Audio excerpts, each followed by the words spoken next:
Hello, I'm Benjamin Bernstein with astroshaman.com. Welcome to my 2022 astrology forecast. Really appreciate you checking this out. We're going to cover a lot of ground here. I'm actually recording this intro after the fact, so I already know that we're going to cover all sorts of incredible information. What are the big two-planet aspects here? What are the big aspect patterns? What about lunations and solar eclipses and lunar eclipses and all the important stuff happening? We'll cover it all on this forecast.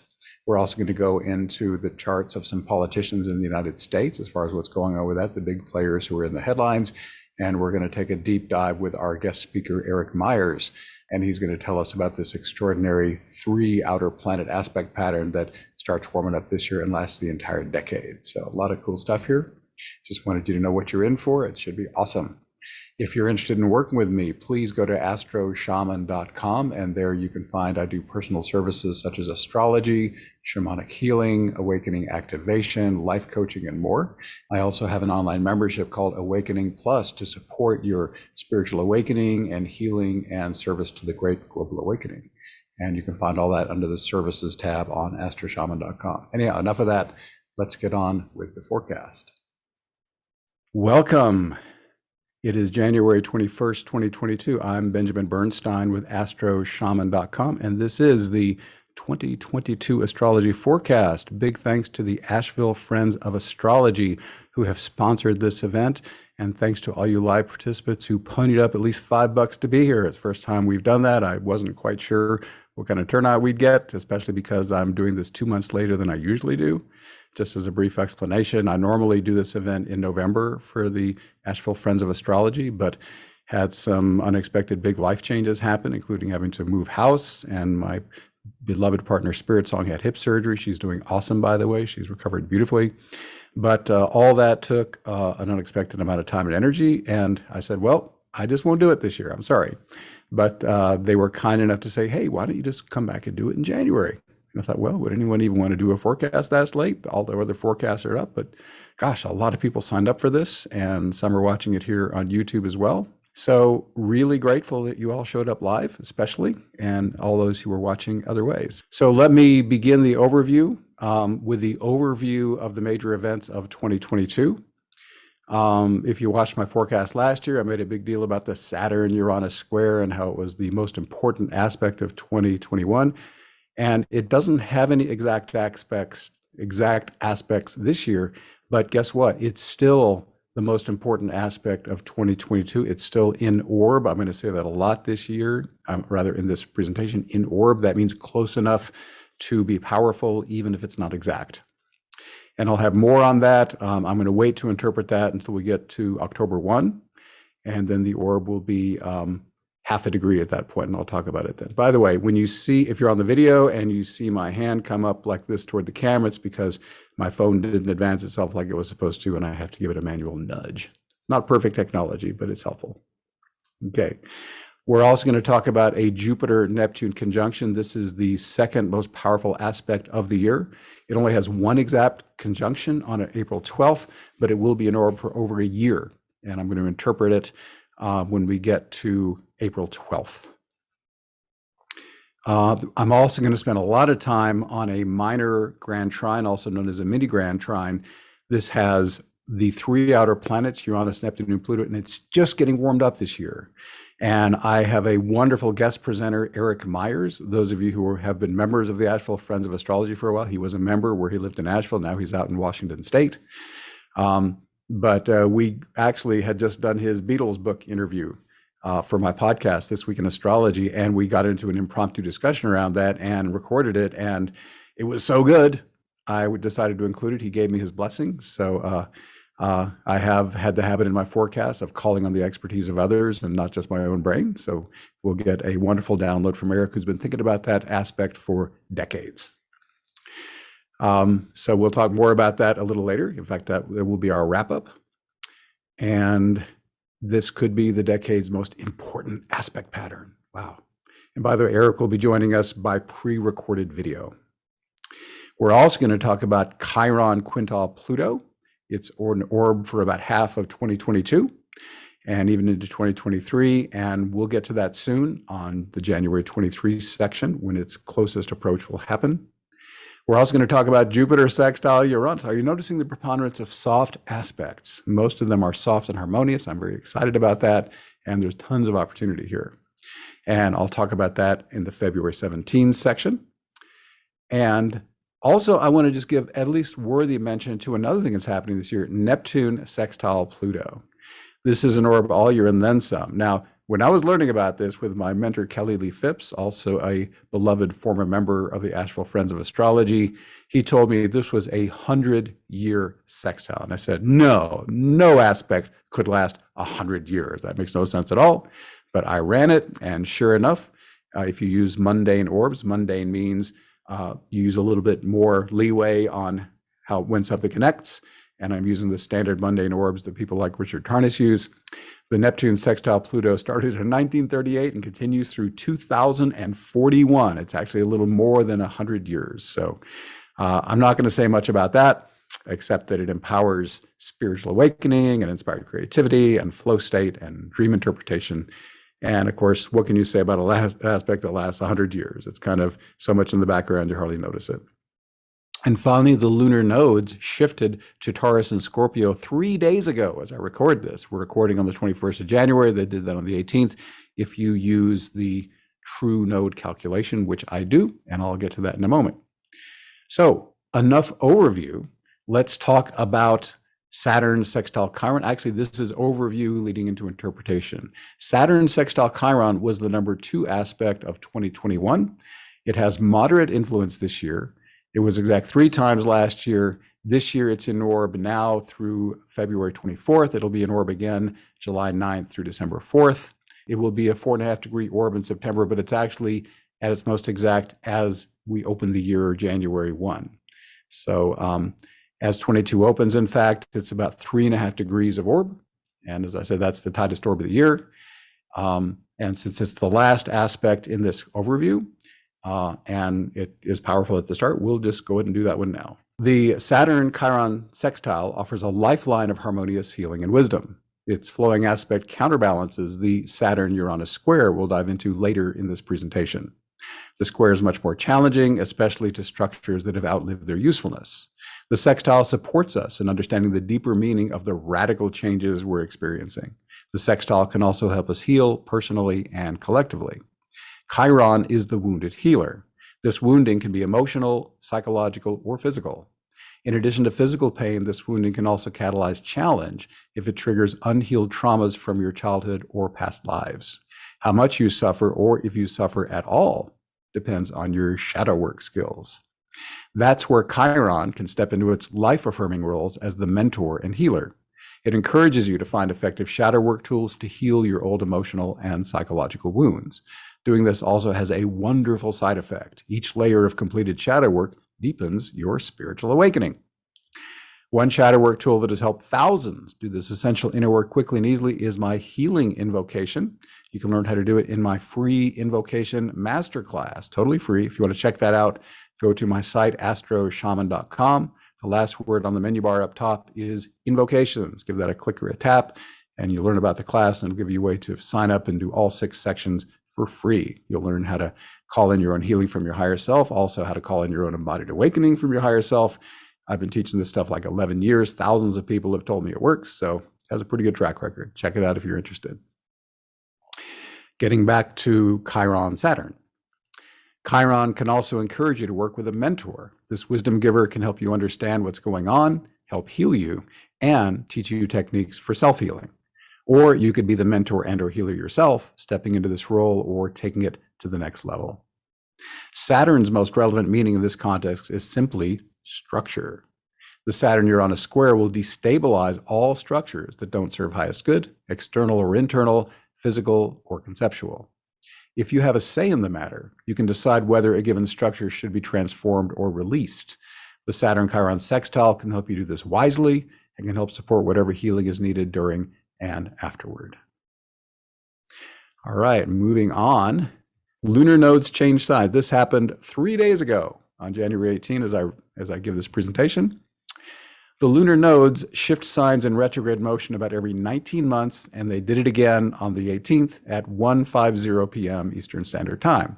The North Node moved from Gemini to Taurus, while the South Node transitioned from Sagittarius to Scorpio. Once again, I'm using true node calculations.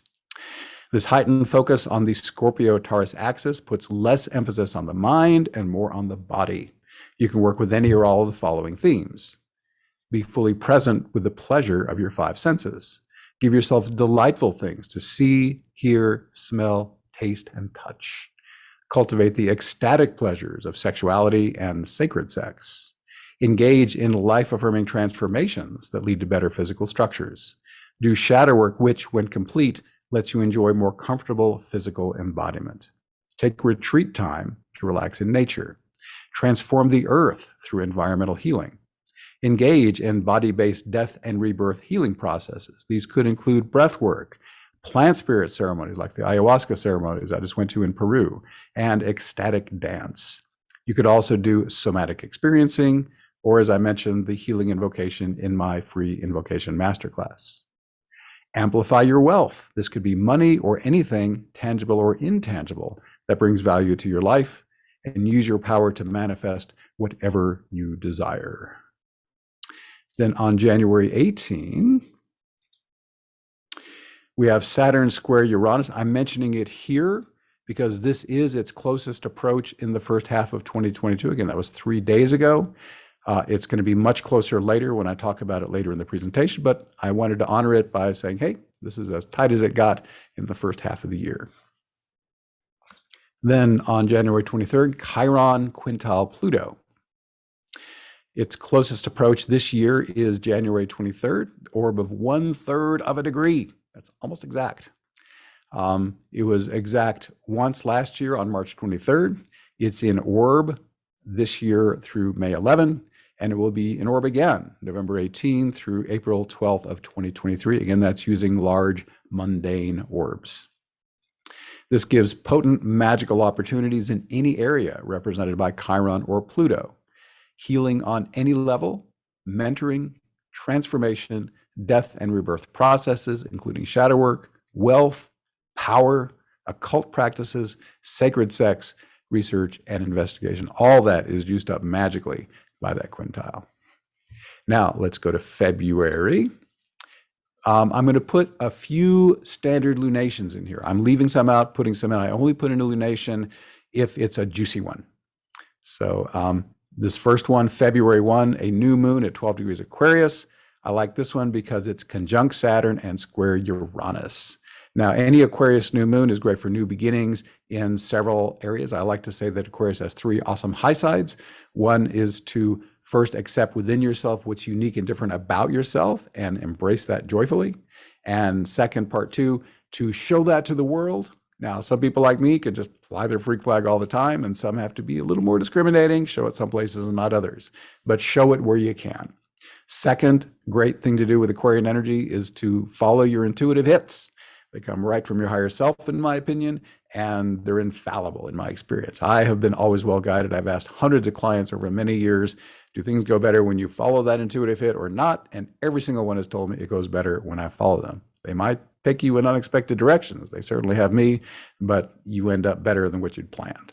How do you tell the difference? When you get an honest to God intuitive hit, you know it in your whole body. You know it in your bones, your gut, your whole body says, yes! You may doubt it right afterwards, but it doesn't change the fact that you knew it was the real deal when it hit. What about that highest level of Aquarian energy? That's where you serve others using your special gifts and talents that you most love to use. And that's reinforced by the square from Uranus, by the way. Now, what about Saturn conjunct all that? Well, you may start moving in those awesome Aquarian directions, and you may encounter restrictions either from an external restricting force or your own inhibitions within yourself that you internalize. So as you step into these awesome Aquarian energies, the new moon's about new beginnings or amping up new energies into something. Watch for the obstacles, and remember the Stoic motto, the obstacle is the way. That attitude is so helpful for me, because when I want to get to something and all of a sudden something comes up and slows me down, instead of saying, oh, I wish this obstacle hadn't come up, that wasn't part of the plan, I say instead, oh, good, this obstacle is obviously part of the process, and dealing well with the obstacle and overcoming it is an integral part of the path. I embrace it as part of the process instead of a distraction from it. And I find that's a very healthy attitude. I have this overriding philosophy: I'll always tell the most life-affirming story that fits the facts. But that's just me. All right, next up, we have a cradle. This is exact on February 7. It kind of comes into orb January 15, peaks on February 7, fades out by March 1st. It has Ceres, Pallas Athena, Pluto, and the lunar nodes. If you don't recognize all those names, I do use the 4 asteroid goddesses in my charts, and Ceres and Pallas Athena are a couple of those. So how would you interpret these guys all coming? And it's a very harmonious pattern. When you see blue lines on my charts, those are harmonious and flow well. When you see red lines, they can be a little more challenging, but they're more intense. I love the hard aspects to the red lines because they really juice up. They can kind of trip you up at first, but when you master them, they're actually your greatest friend. The people who've accomplished the most amazing things, when you study famous people's charts, they have the hard aspects and they've mastered them. And even on transits, it's often when the hard aspects are the strongest, when they make the greatest breakthroughs. So it's not always easy, but it pulls you into a higher level of power when you master it. So that's my riff on hard and soft aspects, but let's get back to this cradle. In this particular case, be clever and strategic, that's Pallas Athena, with shadow work and abundance manifestation. Where did I pull those words out of? Well, we got Pluto and Ceres. I find it interesting that this powerful outer planet and an asteroid goddess have the same 2 basic themes. Shadow work, Pluto's lord of the underworld, and that's where all the stuff is buried that you've repressed. Ceres was also Demeter in the myth of Persephone and Pluto and her daughter was abducted by Pluto, and she mourned and was just totally distraught. She had to do her own shadow work. And yet she's also the grain goddess, abundance, manifestation, and Pluto is lord of wealth and power. I mean, underworld is where all the valuable stuff, all the minerals and gems and all the things we value, like oil and all the resources buried in the ground. He's ruler of all that. So both Ceres and Pluto rule wealth, and they both rule shadow work. And how do you put those 2 together in the same archetype? Well, here's how I kind of do it. I think, okay, I've got this source. I got energy coming down from divine source. And if I do my shadow work, I get gunk out of the way and I have more of it. It gets more and more powerful the more shadow work I do. And among the energies coming down from divine source is abundance. So when I do my shadow work and kind of open the gates wider, peel the onion, if you will, then more abundance comes to me. So that's how I correlate these guys, how shadow work and abundance can be all tied up in the same archetypes. All right, let's go to a full moon. This is a Leo full moon at 28 Leo on February 16. This one caught my attention because it squares the lunar nodes. So a full moon is great for adjustment and release. And by the way, I'm not going to interpret every single item in these full moon and new moons when I get to them, even on the eclipses. We don't have time for that on a full year forecast. I will interpret them more deeply when I do my monthly forecast as we go through the year. But just to let you know why I'm not talking about every single item on the chart. But basically, you got the luminaries square the lunar nodes. It's time to say, am I on track with my life purpose? That's the key question to think, and make any releases or adjustment that are appropriate to come more fully aligned with it during and after the full moon. February 17, Jupiter sextile Uranus. Jupiter's at 11 Pisces, Uranus at 11 Taurus. This is similar to the recent Jupiter-Uranus quintiles. I've talked about these in my recent forecasts. These were in orb in 2021, March 30 through August 8th. They were active again December 3rd of that year through January 12 of this year.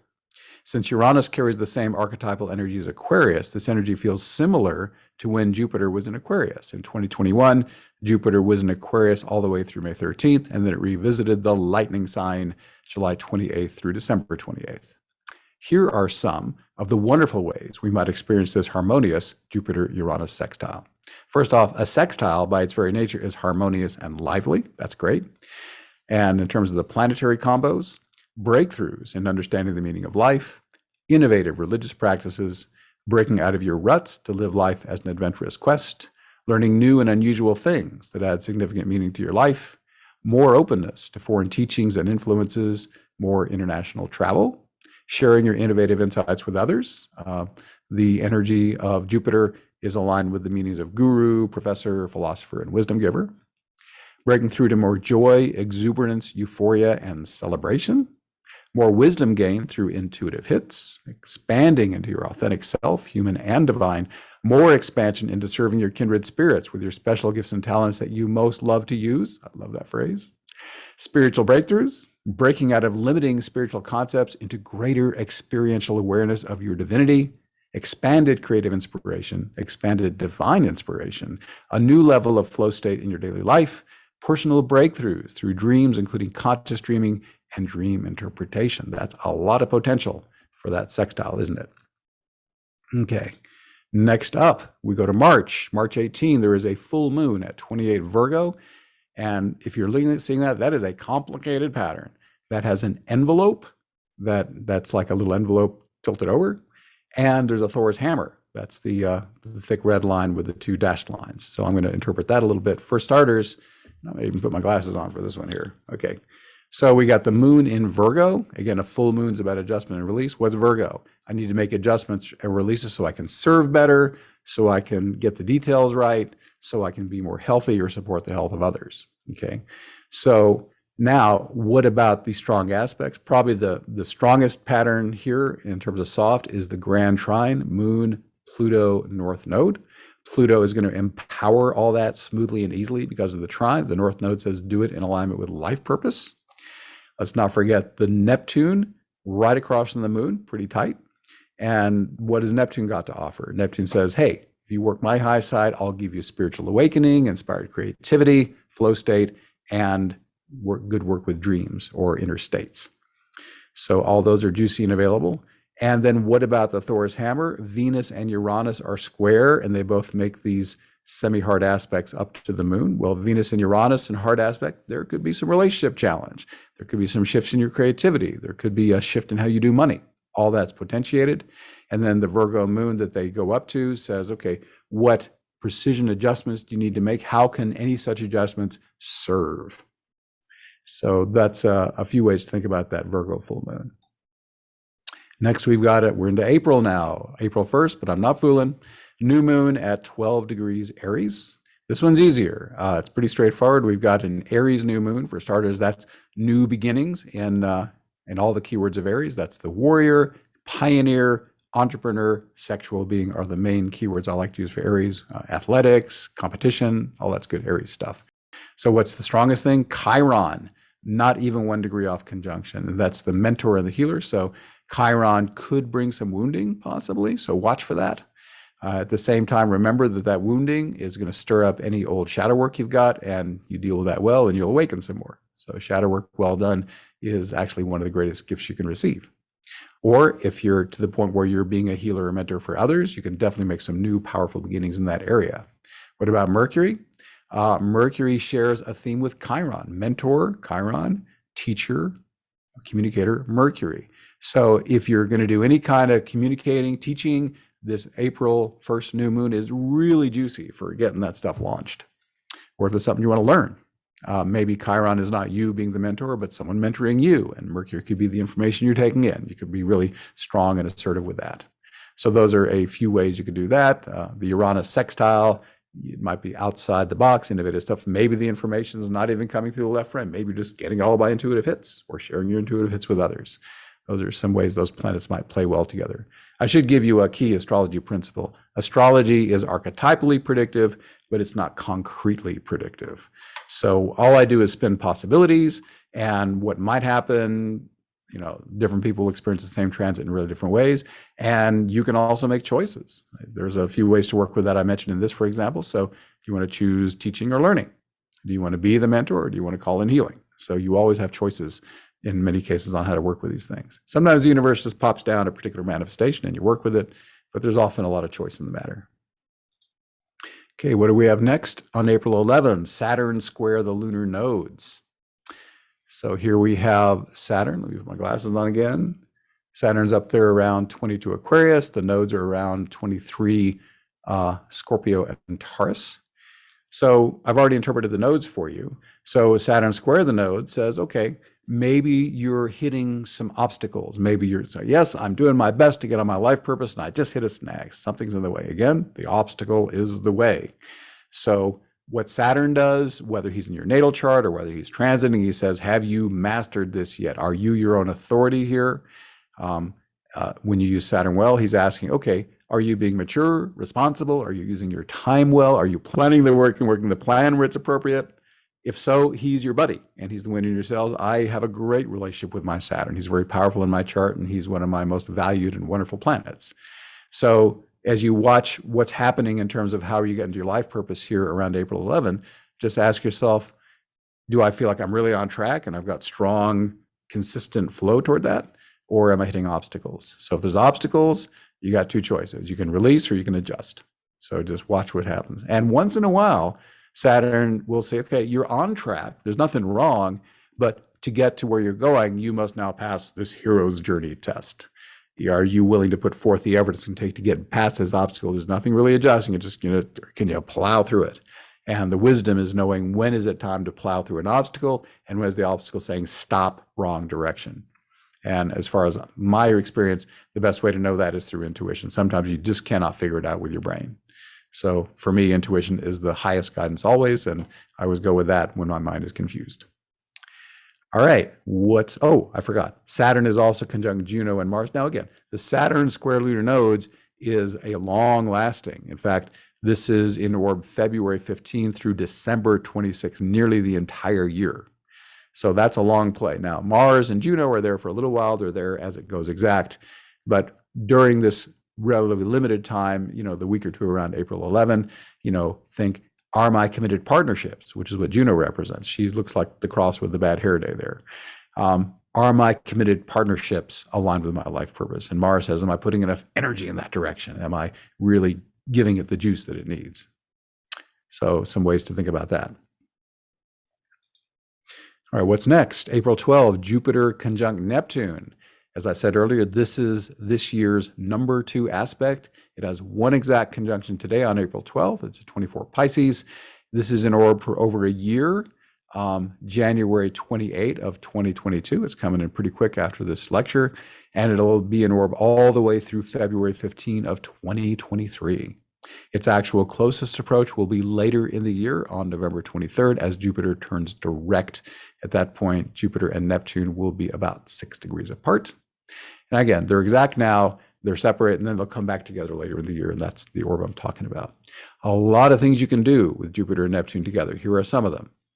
Spiritual teachings, religious practices, especially if they're focused on direct personal enlightenment, deeply enhanced flow states, easy access to spiritual awakening, deeply enhanced divine inspiration and or creative inspiration, expanding your inner artistry, gaining wisdom from dreams, and gaining deep insight from your inner wisdom. Cautions here, because astrology can go high or low. Watch out for false teachings. There is an expanded potential for illusion, delusion, and deception. So reality check ideas with your inner guidance if you can access it. Otherwise, as I said, inner guidance is my top tier resource for good information.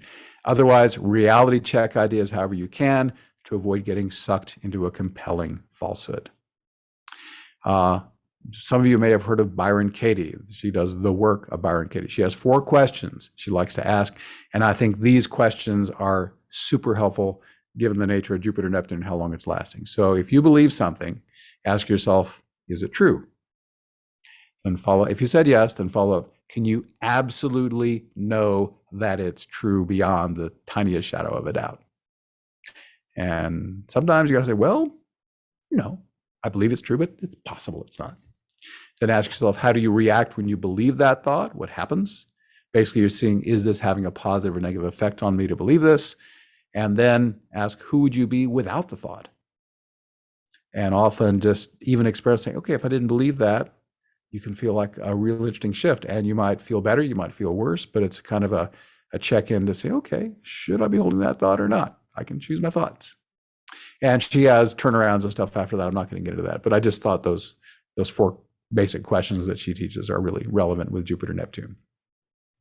Other things to contemplate with Jupiter Neptune.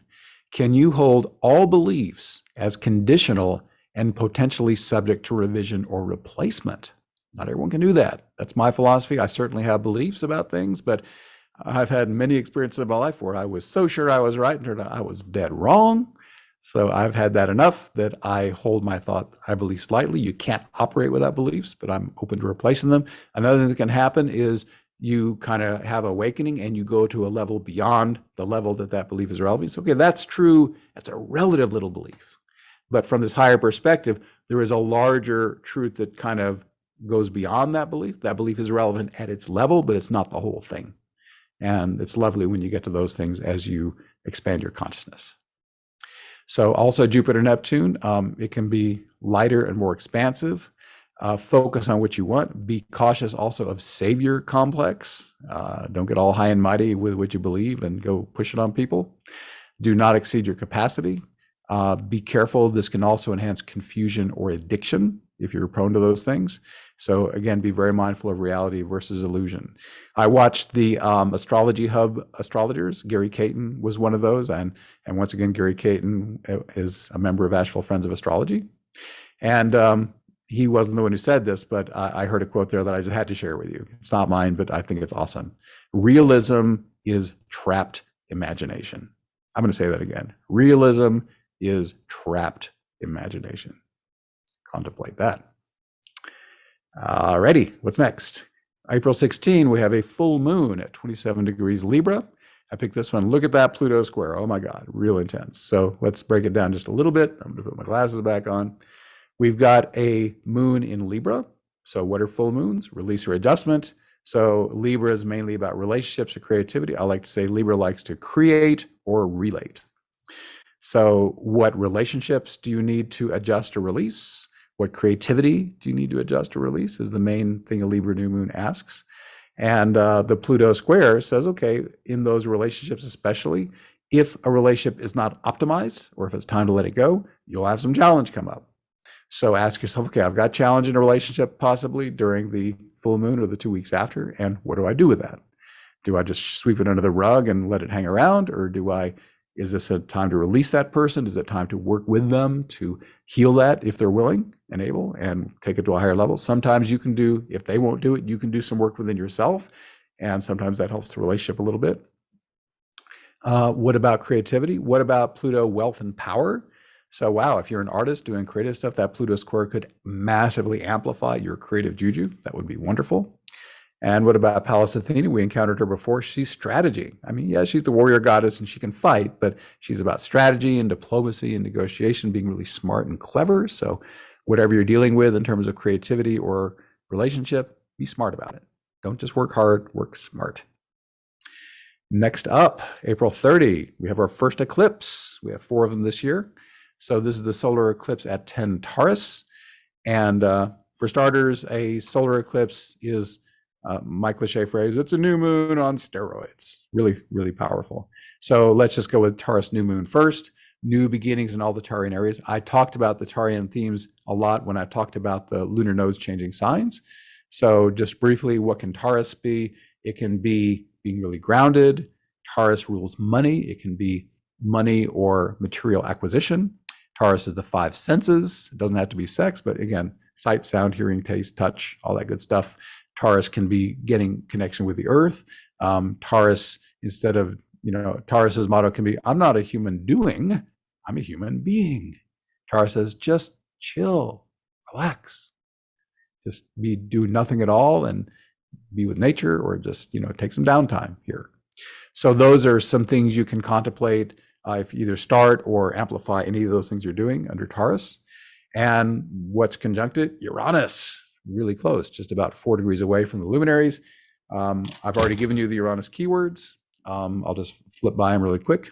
I use these for Aquarius, but there's always a planet and sign and even a house that all have the same keywords. So Uranus says, be your unique self, accept it within yourself, show it to the world as appropriate, follow your intuitive hits, serve others using your special gifts you most love to use. So those are some good things to bring from that. I'm going to pick up the glasses that I dropped.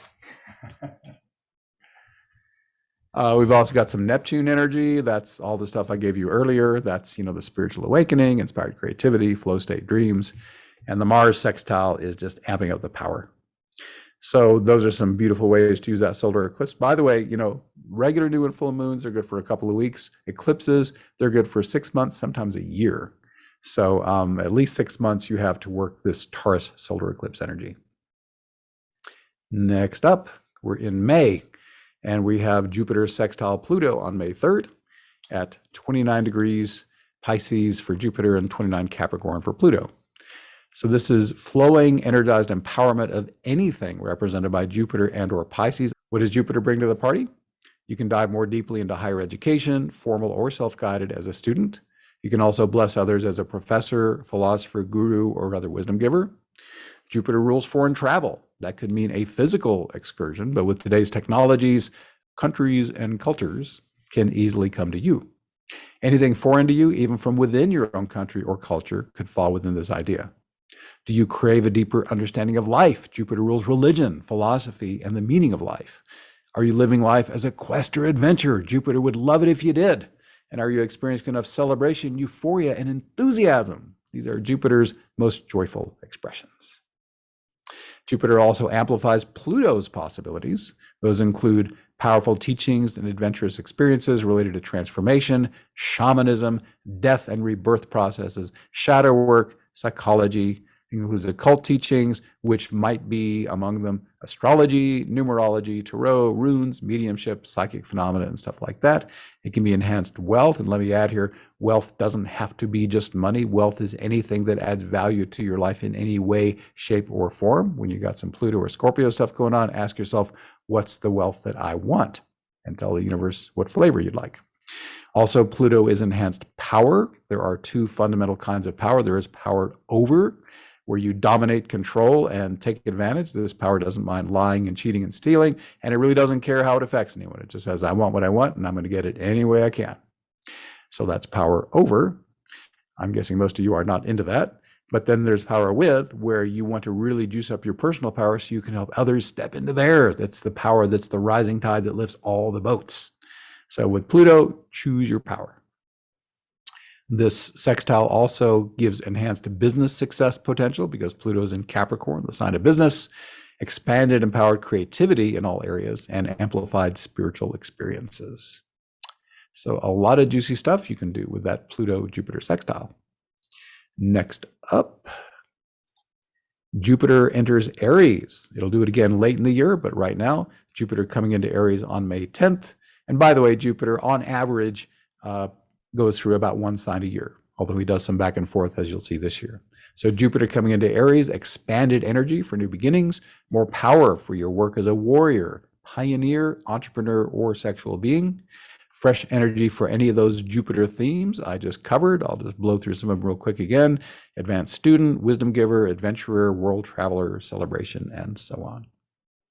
What about May 16? We got a lunar eclipse, and this is at 25 degrees Scorpio. The luminaries are only 3 degrees from the nodes. And when the sun and moon are really close to the lunar nodes, that tends to make the eclipse more powerful. Also, the luminaries are almost exactly square Saturn, and they are sextile Neptune and Mars. And they're part of a bigger pattern called a cradle. That's the second one we've seen this year.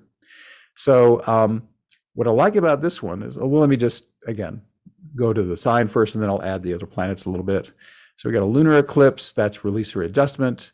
The moon is in Scorpio. So I've given those Scorpio keywords several times already, release or adjustment, all this stuff, like shamanism, occult stuff, shadow work, all that kind of stuff that I talked about, power, wealth, what needs release or adjustment to bring those into alignment. In fact, I've even got Pluto sextile the moon, and Pluto and Scorpio, again, are the same energy, just one's a planet and one's a sign. Saturn square can bring challenge to the degree that you're not fully aligned. So watch for the challenges from Saturn in whatever lunar eclipse goals you're making for the next 6 months or so.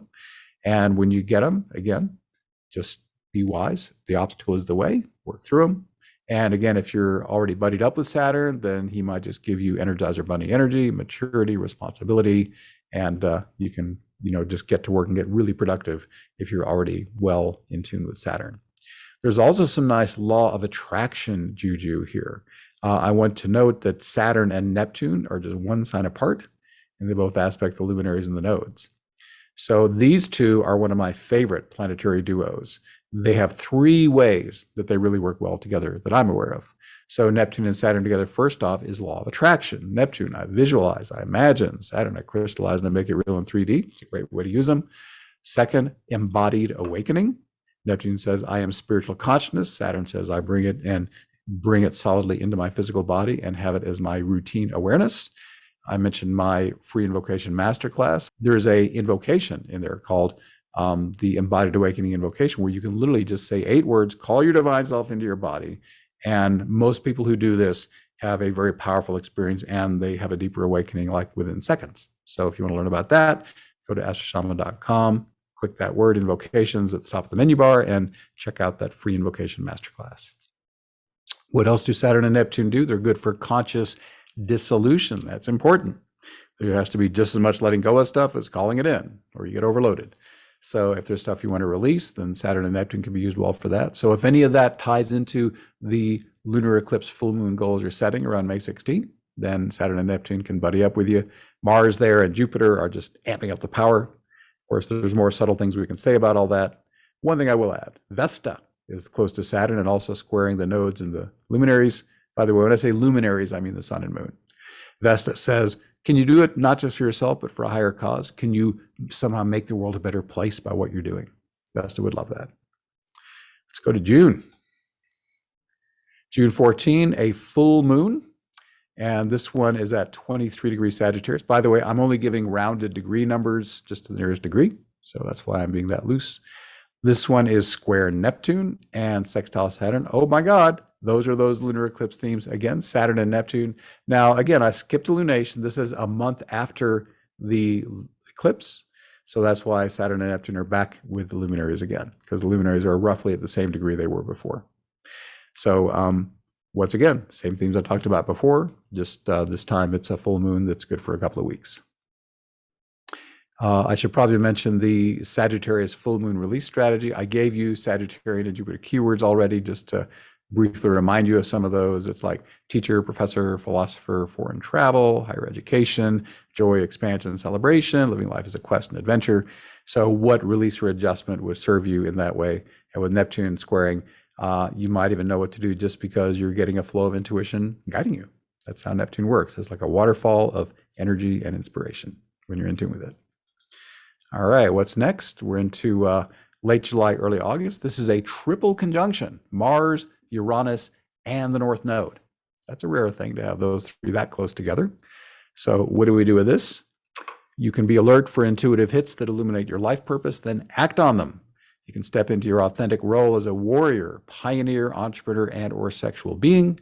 Serve others in these ways using your special talents in a way that's fully embodied, grounded, and practical as possible. You can try some liberating sexual experimentation.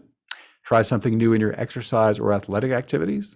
To achieve a better outcome, try a new leadership technique. Try a new approach to finances, of course, with appropriate due diligence. So those are some fun ways to play with that triple conjunction. Then we've got a T-square with Mars, Saturn, Uranus, and the lunar nodes. Now, I'm about to hit a few things I'm going to tease you on, and this is one of them. And I wanted to put it here because it's in order here, August 3rd, but I'm going to wait to interpret it until I do the Saturn-Uranus square, because look, Saturn-Uranus square is really central to this. Then next, we have an Aquarius full moon on August 11. Once again, Saturn-Uranus square is all tied up in that. We're going to delay that interpretation until after I talk more deeply about Saturn and Uranus, but I will come back to it. And then we're into September, and I'm going to tease you again, because this is like that thing I made such a big deal about. Here on September 1st, the mini Grand Trine with Uranus, Neptune, and Pluto begins warming up. And I'll have much more to say about that, and so will Eric Meyers, but we're going to have that at the end of the presentation. So just teasing you, here it is, coming to its closest connection in the year on September 1, but we'll get to that soon. And the final tease, September 2nd, a grand cross with Ceres, Saturn, Uranus, and lunar nodes. Once again, Saturn and Uranus are so central to that. I want to wait till I tell you more about them and then come back to this. But here's something I can talk about. This is a video. So this is a little preview. Again, I can show you this without interpreting the triple the mini Grand Trine, you have Pluto, Neptune, Uranus. So what I want to show you here is the fact that for a period of time, the three outer planets are being stimulated in overlapping kites by Sun and Venus and Mercury. So a Grand Trine is this equilateral triangle, but the kite is the little dashed lines that go up to Neptune. So watch the video and you'll see what I'm talking about. So first the sun comes in, and on September 15th, that Grand Trine is peaking. Then the sun moves along. Next up is Venus on September 23, forming her tightest kite. And then she moves along, and then retrograde Mercury comes, and on October 2nd, he's there. And then he's got a few more days before those kites break up. So the main message I'm giving you there is that I know the mini Grand Trine is just getting started, but it's going to be a little more powerful because it's getting energy fed to it from those transiting personal planets. So that's why I wanted to show you that little video. Next, oh my God, what is that? Triple yod. So what's a yod? It's a finger of God. That's the nickname for it. Technically, it's a couple of quincunxes, 150-degree aspects, and on the back end, there's a little sextile. So there's three of them at the same time. The yods variously include Mars, Venus, Ceres, Chiron, Neptune, Pluto, and the South Node. They're all active at the same time, September 13th through the 21st, and various and sundry of them kick in starting the 7th of September and go through the 27th. Now, they all have kind of a common theme because of the planets. Again, we've got Ceres and Pluto, as I said earlier, they both represent shadow work and wealth. Chiron, the wounded healer, is in there. And the South Node is in there, and the South Node brings two kind of flavors to the party. The South Node represents what did your soul bring in for the lifetime, and part of what it brings in is great. Oh, gifts and talents from before that I need this lifetime, bring them on. And they sort of unfold over the course of the lifetime. But also the South Node is those wounds and traumas from past lives, and your higher self says, well, let's get those re-stimulated, and with any luck, we'll get those healed this time around.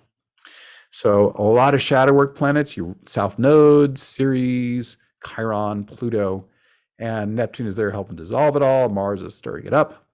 And Venus is there saying, maybe some of your relationship stuff will bring that stuff up. So to me, the overall theme of these yods, the quincunxes, the 150 degrees, are about adjustment needed. There's this period of time, you might have more shadow work come up. And if so, work with it skillfully. I've mentioned already in this presentation some ways of doing shadow work that are great and that lead to deeper awakening, which is a great side effect. But you could also just focus the other way. Wealth. Wow, I got Pluto and Ceres, and Venus represents money. So basically, you could also say, what adjustments do I need to make to create more wealth for myself, whether that's money or whatever you value. So some interesting ways to work with those yods and make some adjustments. Next up, we have a new moon on September 25th. That's in Libra, 3 degrees Libra. This one, well, let's start simple. A Libra new moon is new beginnings in relationship or creativity. And we've got a Thor's hammer there. We saw one of those earlier. Saturn, that's the Saturn-Uranus square again, pointing up there. So everything represented by the Saturn-Uranus square is strongly impacting this new moon. I'm not delaying this one. One Uranus-Saturn theme is the revolution or breakdown of old structures. Take them to the next level or let them go. So you might think about that in terms of your relationships and your creativity. Pluto trine is also there, a moderately strong trine, bringing some wealth and power in and juicing up whatever you'd like to do. And there's Mercury and Venus together, loosely conjunct the luminaries. And that's Mercury likes to communicate, Venus is relationship, you can relate. Also, if you're a creative writer or want to do creative communication of any kind, that Venus and Mercury conjunction is great for that. And they're in Virgo, so you can fine tune and edit and craft up your creativity if you want. So those are some nice ways to work that Libra new moon, put some new things out there. Now we got there.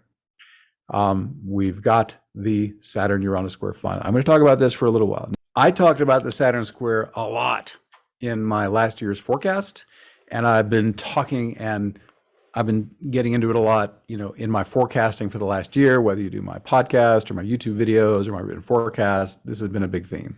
So I'm going to go lighter on it this time. This is going to be a fraction of what I said before. It is still the strongest aspect of the year, even though it's not exact. So I need to spend some time on it, but please know that I'm not going to go on forever like I did before. This is less than half of what I said previously. So I'll have some mercy on you here. Okay, so it's in orb all year long. And in fact, I have a video for you. Let's have some fun. It's going to cover the whole year, and there's going to be pauses. So we start on basically January 1 of 2022, and Saturn and Uranus are about 7 degrees apart. So let's run it, and I'll do commentary. Here we go. We pause on January something, and they're about 6 degrees apart. About 5. Maybe 3. I'm sorry, I didn't see it that clearly. They're fairly close. Then we get up to June, and they're way far apart, like 9 degrees apart. So that's their furthest stretch. Now we're going to move later in the year, and they're going to get really close, just half a degree apart here on October 1st. So that's their closest approach in the year. That's really close. That's nearly exact.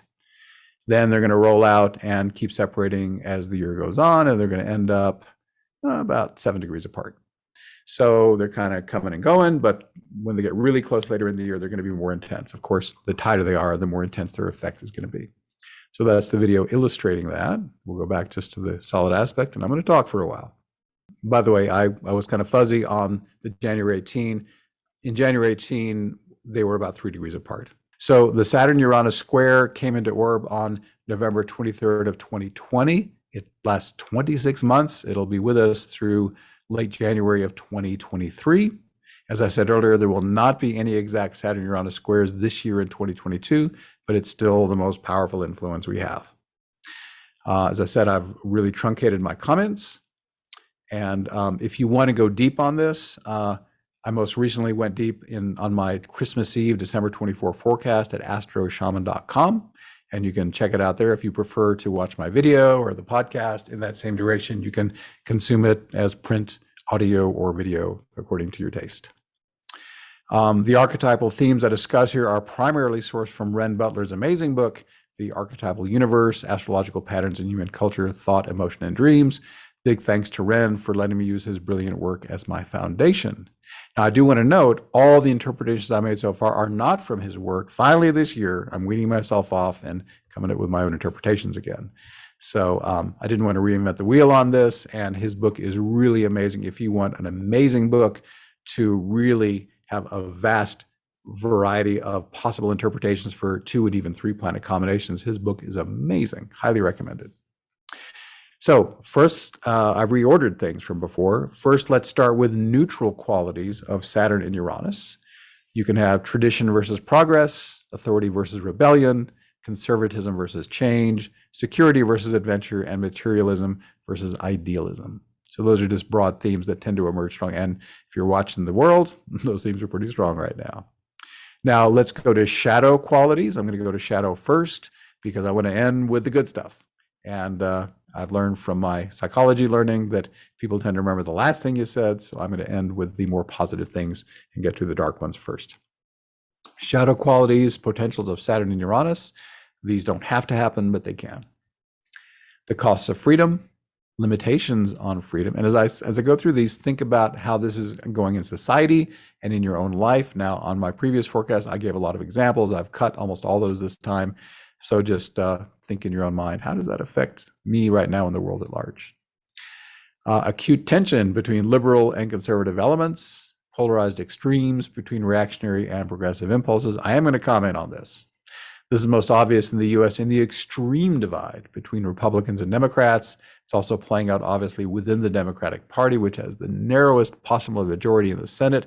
We've seen this as more conservative senators like Joe Manchin and Kyrsten Sinema have halted or watered down Biden's more progressive agenda. He said it's like having 51 presidents. We'll have a brief look at transits to the charts of these key political players, as well as the US chart later in this presentation. Stay tuned for that. More Saturn-Uranus shadow qualities, rebirth that's delayed, inhibited, or incomplete, liberation with complicating factors, unexpected problems and disruptions, severe shocks, rude awakenings. What if Saturn is overcompensated? Then you can have these kind of things. Repression of the young, dissenting, or eccentric members of society by forces of authority and tradition, forgotten ideals, endless compromises, future shock, fear of change, unbearable physical tensions, hypervigilance. What if Uranus is really overcompensated? You can have ongoing impatience and extremism, the need for unreasonable levels of independence, irresponsible or harmful forms of rebellion, giving up secure foundations prematurely, the consequences of unchecked experimentation or hubris, the negative sides of modern science and technology, proclaiming freedom for yourself by imposing dictatorial conditions on others. Okay, enough of that. What about the positive side of Saturn square Uranus? Yes, it's a hard aspect, but like I said, they create the most powerful breakthroughs. And I said big accomplishments can happen in a really wonderful way under hard aspects. Hard aspects aren't bad, they're just intense. They demand action, something's going to happen. When you consciously partner with a hard aspect, you can steer it in a more positive direction. So here's some upside ways to work with a Saturn-Uranus square. Flowing qualities. Responsible and balanced freedom, careful change and innovation, cautious experimentation, freedom through structure, liberating routine, hard-won liberation, liberation in increments, conscious and deliberate freeing of yourself, challenging the bedrock assumptions of a worldview, being unable to hold rigid positions or stay stuck permanently, working out specific karmic problems, unexpected rewards for your pain, tragedy consumed by experiencing its emotion fully, death in one place leading to rebirth elsewhere, and the global breakdown of antiquated structures. In the last year, we've seen all kinds of structures falling rapidly, governmental, business, and personal, because their time is past. It's time for better and more conscious structures to rise. There may be some cases in which a darker, more self-serving structure will rise. The forces of darkness are also players in this great game, but as a light worker, if you see an old structure going down, you can help create a more luminous structure in its place. I do not believe we should try to get back to normal. Do we really want to perpetuate the current culture of ever-increasing division, hostility, and othering? And in terms of the global environment, our pre-pandemic normal was a suicide mission. The only viable way forward for us humans and everything on Earth is to create a better reality than the old one. That's what Uranus wants. So that's my soapbox on that. The last four Saturn square Uranus themes I'll discuss are transcending time and causality, overcoming the need for external security, an ability to remain unfazed by any extreme, and spirit coming to know itself in matter. The only way to transcend time and causality is to awaken to the part of you that's in a higher dimension beyond time and causality. Likewise, you overcome the need for external physical security by connecting with the indestructible part of you beyond the physical world. Once you experience the immortal part of you that cannot be harmed, your luminous soul, it's easier for your human self to relax. Even if this human body dies, you're guaranteed all the incarnations you need for your soul journey. Not only that, I believe the game is rigged and everybody wins. The finish line for every soul is ultimately the same, divine union. There's simply nowhere else to go. One great thing about Saturn square Uranus is that it eliminates complacency. With so many structures becoming unstable, you have to be more creative and innovative. Like when Spirit Song and I discovered we have to move out of our house in a matter of weeks, we found this amazing new house in Weaverville that we like even better. So what looked like a crisis up front became a really opportunity, and we're much happier here than we were in the old place. So, that can happen. Life becomes more intense and exciting. As a result, you can get a lot more soul growth accomplished. So I've picked up some historical examples from the last year or so. Again, previously I gave a really long list. I've pared most of it out. So here's what I consider just the most notable and interesting things that have happened that epitomize Saturn square Uranus. I'm not going to comment on them. I'm just going to list them, but think in terms of, okay, what is the innovation or the breakthrough or the breakdown and relating to the old structure? For starters, we've had record-setting natural disasters, including heat waves, floods, wildfires, hurricanes, and tornadoes. You know about them as well as I do. I don't need to go into particulars. There's been widespread worldwide ransomware attacks against businesses and governments, governmental overthrows in several developing countries, as well as that failed insurrection attempt in the US on January 6, 2021. And we have a soaring US inflation rate. So here's a few things in particular beyond that. In January, of course, we had the US Capitol insurrection I just mentioned. That's a Saturn-Uranus if ever there was one. Trump becomes the first president to be impeached twice. Vice President Kamala Harris makes history as the first female, Black, and South Asian vice president. February, we had the Texas power grid failure. April, NASA's Ingenuity helicopter, part of the Mars 2020 mission, performs the first powered flight on another planet. And that month, former Minneapolis police officer Derek Chauvin is convicted in the killing of George Floyd.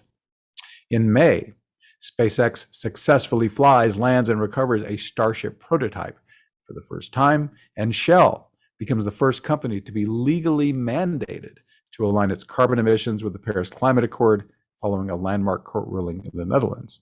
June, the G7 agrees on a global minimum corporate tax rate of 15%, intended to prevent tax avoidance by some of the world's biggest multinationals. Big shift.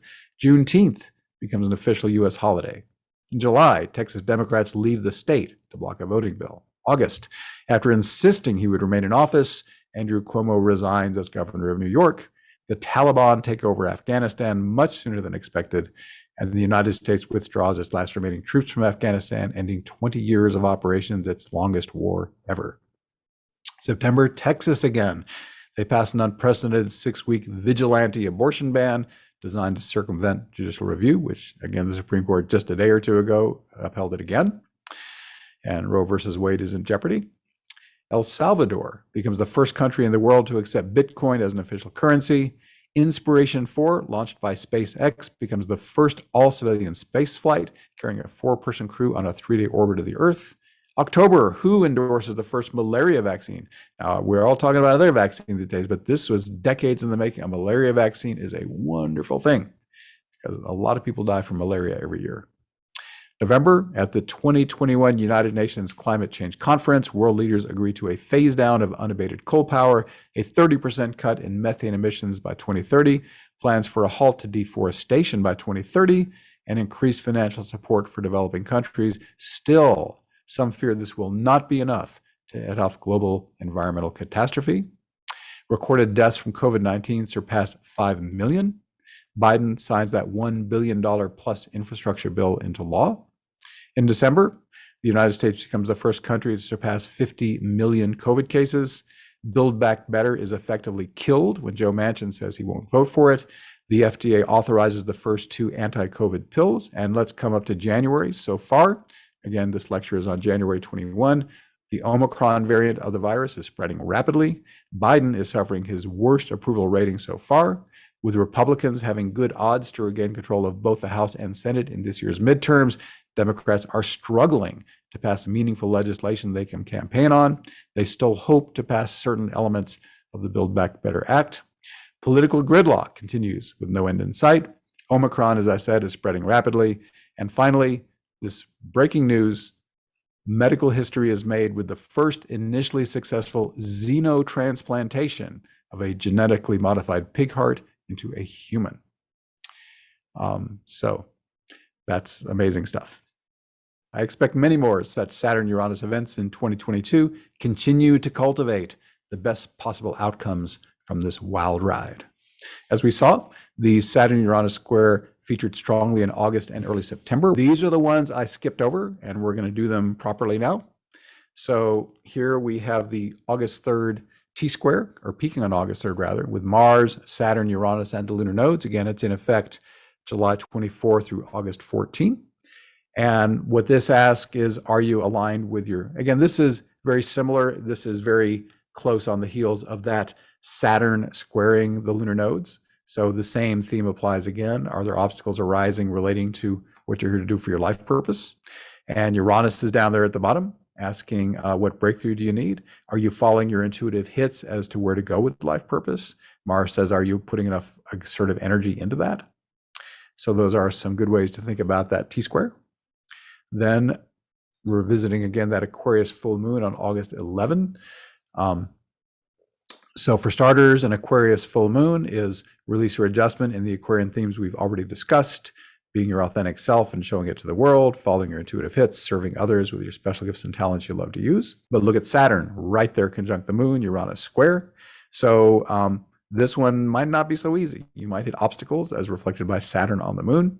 And again, use your intuitive hits to move there. The Aquarian moon really wants to be Uranian. Uranus and Aquarius, again, as I said earlier, are the same archetype. One's a planet, one's a sign.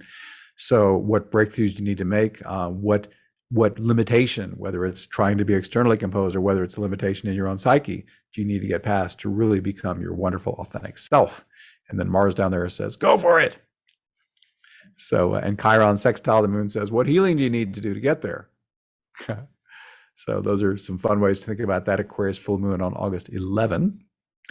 What else we got? We got that Grand Cross with Ceres, Saturn, Uranus, and lunar nodes. That's in effect August 18th through September 16th for about a month. And again, Uranus, Saturn again. This time Ceres is the new player. We have a lot of similar themes. We've already talked about how Saturn and Uranus and the lunar nodes interact, but Ceres says, okay, are you getting some shadow work coming up? And are you stepping into your fullest abundance and prosperity? And follow your intuitive hits on that, overcome any restrictions. This is a good energy, this basically mid-August through mid-September to do good shadow work and make big breakthroughs, because that's what Uranus wants to give you. All right, next, we are back on track with our timeline. October 25, solar eclipse at 2 degrees Scorpio. We have the luminaries almost exactly conjunct Venus and loosely square Pluto. So let's look at this one. Scorpio, I've given you those keywords already, just as reminders: death and rebirth, shadow work, occult, power, wealth, new beginnings in any of those areas are great. Venus, very tightly conjunct the luminaries, about half a degree away. I might ask, okay, in your relationships, are you going deep? Venus and Scorpio says, I don't want to relate superficially. I want to go deep. I want to go soul deep with this person, bear everything, be completely authentic and open with this person. It's a wonderful opportunity to do that if you have the right person. It doesn't have to be the romantic partnership. You can go to this level of depth in platonic relationships as well. Or if you're more value-minded, Venus is money. Pluto is wealth. It can even be other people's money. So you could take the solar eclipse and run it the next 6 months just for financial or material gain and work that with it. Or you could do both. You could do relationships and money. And let's not forget creativity. When Venus is in Scorpio, she doesn't want inhibition. So for the next 6 months after this one, if you're doing creative stuff, dare to go taboo. Don't be afraid to get weird, or if you want to go intense or sexual or whatever thing you do that makes people uncomfortable, this is just do it. Now, it doesn't mean you have to show the whole world. When you're doing intense creative stuff like this, you might say, okay, I'm going to go no holds barred and do whatever I'm inspired to do, even if it's really off the charts. But it's just for me, for starters. That gives me permission to do it without worrying. And then once it's done, you can then decide, do I now show it to the world as it is? Or do I just keep it to myself entirely? Or do I tone it down a little for the public? You can make your decision then. It's worth noting that not only do we have all these Scorpio planets, Sun, Moon, and Venus, Pluto is square them. It's a loose square, but he's there. So there's the same energy, Pluto and Scorpio all tying together. So those are the main vibe I'm picking up from the solar eclipse on October 25. What's next? We got Jupiter entering Pisces. He's retrograding back in. And really, this is the same ideas as I talked about when I talked about the Jupiter-Neptune conjunction. I went into quite a bit of depth on that because guess what? Pisces and Neptune have the same keywords, so it's the same thing all over again while Jupiter's hanging out in Pisces. All right, then, and that'll be a relatively brief time, and then Jupiter's coming back into Aries before the year is out. We'll get into that shortly. All right, then we have another lunar eclipse on November 8. And this one is the moon around 16, actually exactly at 16 Taurus. So once again, release or adjustment for the next 6 months around the Taurus themes. We've covered them more than once, just as reminders. Sensuality, material gain, earth, nature, just being. I should mention Taurus also rules gardening and the musical arts, singing, things like that are Taurian as well, in case you're into that. Notice how close the moon is to the lunar nodes, not even 3 degrees away. So it's a pretty tight and strong one. And look how tight Uranus is. Oh my gosh. Uranus is not even a degree away from the moon. So Uranus brings a very different flavor to this. Taurus on its own says, I'm just going to keep doing the same thing forever. We astrologers like to joke that Taurus can bore itself to death because it just likes to do the same thing forever and keep staying in the same rut. Maybe not so much with Uranus conjunct. So Uranus says, okay, if a structure is working for you and you say, okay, if I do the same thing the same way, is that actually serving highest good? Sometimes it is. Sometimes it doesn't need messing with. But Uranus says, okay, what if you need to break out of that, add some innovation to it, maybe go in an entirely new direction, create a new structure, break up the old one, create a new one. Uranus can be great. And of course, being called to be your authentic self. I've given these keywords repeatedly, be your authentic self, follow the intuitive hits, serve the collective. That theme can be really strong.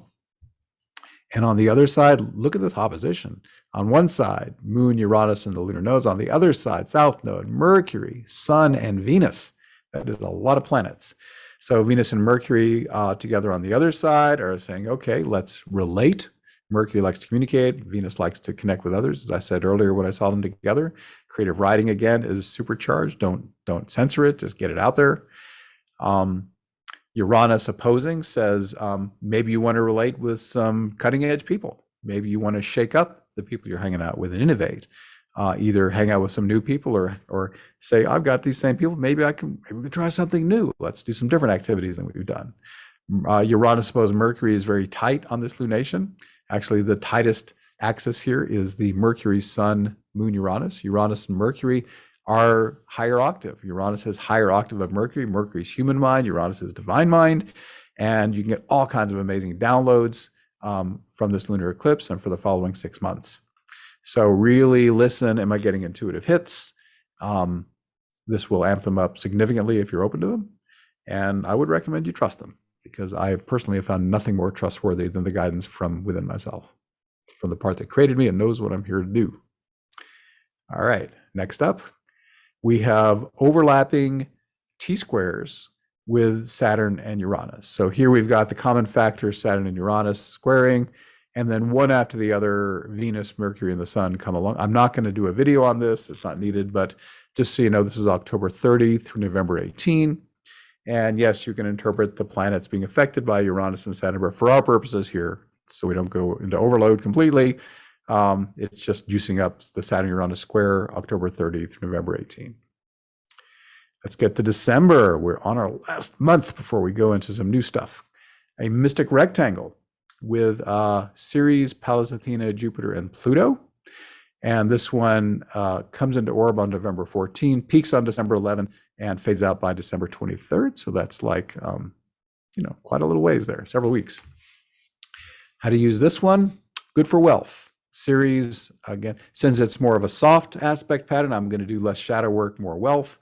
So Ceres, again, harvest, abundance, Pluto, wealth and power, Jupiter amplifying all that, Pallas Athena, be strategic about it, work smart.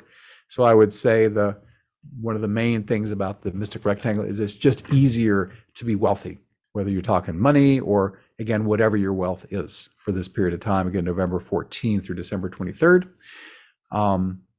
A little shadow work may come up. And if you do choose to use this for shadow work, which is a great use of it also, just know it'll be a little easier. Jupiter's going to expand that. The soft aspects will help it flow a little easier. So a great time for either shadow work or wealth building of any kind during that period. All right, what's next? We got Jupiter coming back into Aries on December 20th. I've already talked about Jupiter going into Aries, so refer back to that if you need to. So I'm going to briefly cover some political stuff. I'm looking at transits to the US chart, and we're going to look at the 4 key figures in US politics: Biden, Trump, and Manchin and Sinema. Okay. So I'm using the most commonly used United States chart, July 4, 1776, 5:10 p.m., Philadelphia, Pennsylvania. The main story here is Pluto return. It takes about 250 years, but countries eventually get one if they last long enough. Pluto on Pluto. And this is going to be in effect through 2024. We got 3 more years. Historically, countries that have Pluto returns have big changes. Something dies. Sometimes the whole country goes down. Sometimes there's a change of government or some kind of tremendous sea change of some kind. As if that wasn't enough, Pluto on Pluto. Pluto is also semi-square the ascendant of the United States and sesquare the descendant, indicating shift in how we're seen by the world and how our foreign relations are going. We also, to add even more intensity to it, in 2023 and 2024, we have our Chiron return, the wounded healer. And, you know, Pluto on Pluto, Chiron on Chiron, that's pretty darn intense. Okay. So we all know the country is going through some really intense stuff. I recently read an amazing book by Ray Dalio. It is called Principles for Dealing with the Changing World Order, Why Nations Succeed and Fail. It was published just at the end of November, so it's really new. And who is Ray Dalio? If you don't know, he's an American billionaire investor and hedge fund manager and has served as co-chief investment officer of the world's largest hedge fund, Bridgewater Associates, since 1985. Fascinating historical overview. He goes back 500 years, looks at world history, and says, how long does a civilization get to last? So in that 500-year period, the Dutch were the big kahunas for a while. Then they faded, and Britain became the major world power. The sun never set on their empire. As Britain started to come down, the United States started to rise. And for a long time, the US has been the primary power in the world. He identifies several stages from the world power starting to rise and coming to their peak and then fading. According to his study of the trends, the US is on its way down. We've already passed our peak, and the insurrection we had, the growing locked-in descent between significant portions of the population are all signs of a civilization in decline. So if he's correct, the US is on its way down, unless we can somehow magically reverse that. And guess who's rising? China. China's been around for millennia, and this is like their 5th time rising. It's amazing. This book is really interesting. So what you may not agree with China's politics, but they're doing a lot of things right, and they are now on the ascendant. So I thought of his book when I saw the US chart and all the intensity we're having, and looking at the facts on the ground and how difficult things are and how the conflict seems just intractable.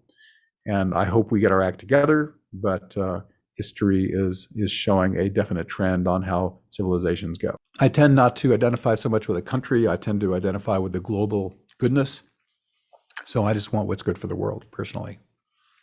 So let's dive a little bit into politics. Here's Joe Biden's chart. All these 4 players have fascinating charts, and there's a lot of strong stelliums. If you didn't know, he's born November 20, 1942, 8:30 a.m., Scranton, Pennsylvania. Look at that Scorpio stellium. He's got Mars, Mercury, the Sun, and Venus all in Scorpio. The 12th house is a hidden house. And so all this stuff is strong together, but it doesn't tend to come out naturally. And even his chart ruler, Jupiter, he has Sagittarius rising, which can definitely be extroverted. But where's the ruler? In the 8th house, which is the hidden house. He recently made a comment in his press conference. He says, I've been acting more like a senator. I need to act more like a president. And the natural way he would tend to work is more senatorial, a little behind the scenes, you know, being strong and transformational, but working a little discreetly. And it's not easy or natural for him to come out and be a full-on leader like he needs to be now. So I think he realizes that and may be on board with that. So that's just a tiny bit of natal touch. But what are his transits? All 4 of these people who are the power players right now have amazing transits. First, Pluto is right across from his Jupiter. Jupiter, again, is his chart ruling planet. And that's a lot of power. And I'm going to just make a broad statement on all these players. They're all getting powerful transits, and how well they use them has to do with how evolved they are or how well they work with power. So basically, when they get the hard aspects from the slow planets, that could take them down, or if they're able to work with that power skillfully, a hard aspect from even someone like Pluto they can step up and really work it potently. So the hard aspects are not necessarily bad here. If they're evolved enough, if they are standing in their own potency, they can take these in rows. So Pluto opposing Biden's Jupiter chart ruler could mean he's going to step up and be more powerful than ever, or other powerful forces could dominate him. Depends on how he's working it. Pluto is also sextile his Sun and Venus. That's a lot of power coming to that. That's typically a harmonious aspect, so he has a lot of power available. Neptune is right on his nadir, his 4th house cusp, and moving along. So again, what's happening? Is it dissolving Is it undermining him, or is he getting a lot of divine flow and inspiration to go out and do what he needs to do? Of course, if it's on his IC, it's right across from his midheaven. Is he using Neptune to visualize what he wants? Neptune sextile his Mercury and Sun, again, adding inspiration and flow to be used. His Uranus transiting is right across from his Mars. That's innovative power that is moving along from there. But now Uranus is about to oppose his Sun and Mercury. So this could be an indication of a big breakthrough coming, or it could be chaos and destabilization. It depends how well is he working with Uranus? How conscious is he? So these are very powerful transits. And also, more short term, Saturn, it's going to square his Scorpio stellium all year. Saturn's going forward, back, forward. It's going to square those Scorpio planets all year long. And is that going to be outside forces dominating and limiting him? Or is he going to be embodying his Saturn and stepping into his maturity and responsibility and power and using it to his advantage? We'll see. Next up, Donald Trump. Why have I got Donald Trump up here? He's not the president anymore. Well, he is still the head of the Republican Party. The entire party is kowtowing to him, and his word is law for most of the Republicans. The ones who've tried to go up against him have been displaced or removed from their power posts. So he's still a player. He may run for president again. We'll have to see. So that's why I'm including him. He's born June 14, 1946, 10:54 a.m., Queens, New York. And he's got an interesting chart too. Just quickly look at his midheaven, his 10th house, Uranus, and the north end of the sun, all there. He has no problem getting out in the spotlight. Those planets in the 10th house want to be seen, and they want to be seen in a unique and original way. He's got a Leo ascendant, leader and entertainer. He's got Mars on the ascendant, real assertive and strong. And we know he's also he uses that Mars very aggressively and isn't hesitant to cut people down and be cruel. His career ruler Venus is conjunct Saturn, and he doesn't mind being the boss and the authority and, lording it over people. So those are some of the ways I perceive him using some of those energies just natally. So let's check his transits out. He has Pluto opposing Venus, his chart ruler. That's, again, a lot of power available. He could be dominated or he could be dominant. Now, Donald Trump has no problem using his Pluto for power over. So we'll see how he plays it out in the coming days as he works behind the scenes and see if he comes forward into the power again. Pluto's also quincunx his Mars and his ascendant. That's that adjustment needing to get into full power and have the power be more visible again. Pluto is trine his midheaven, flowing easily and potently up to the outer world. And that's going to be a multi-year thing. So he has the ability to get out into the potent spotlight again to a greater degree if he wishes. Neptune is sextile his midheaven, and Neptune here I see this using mainly in visuals. Is he imagining what he wants to be out in the world? Neptune is a very potent force for visualization and imagination and making it real out there. So that's a potent possibility he has. He has transit Uranus square his Pluto. And yes, Pluto is an outer planet and it rules his 4th house. So that could be potential destabilization of his foundation, or if he's using the power well, it could amp up and supercharge his foundation.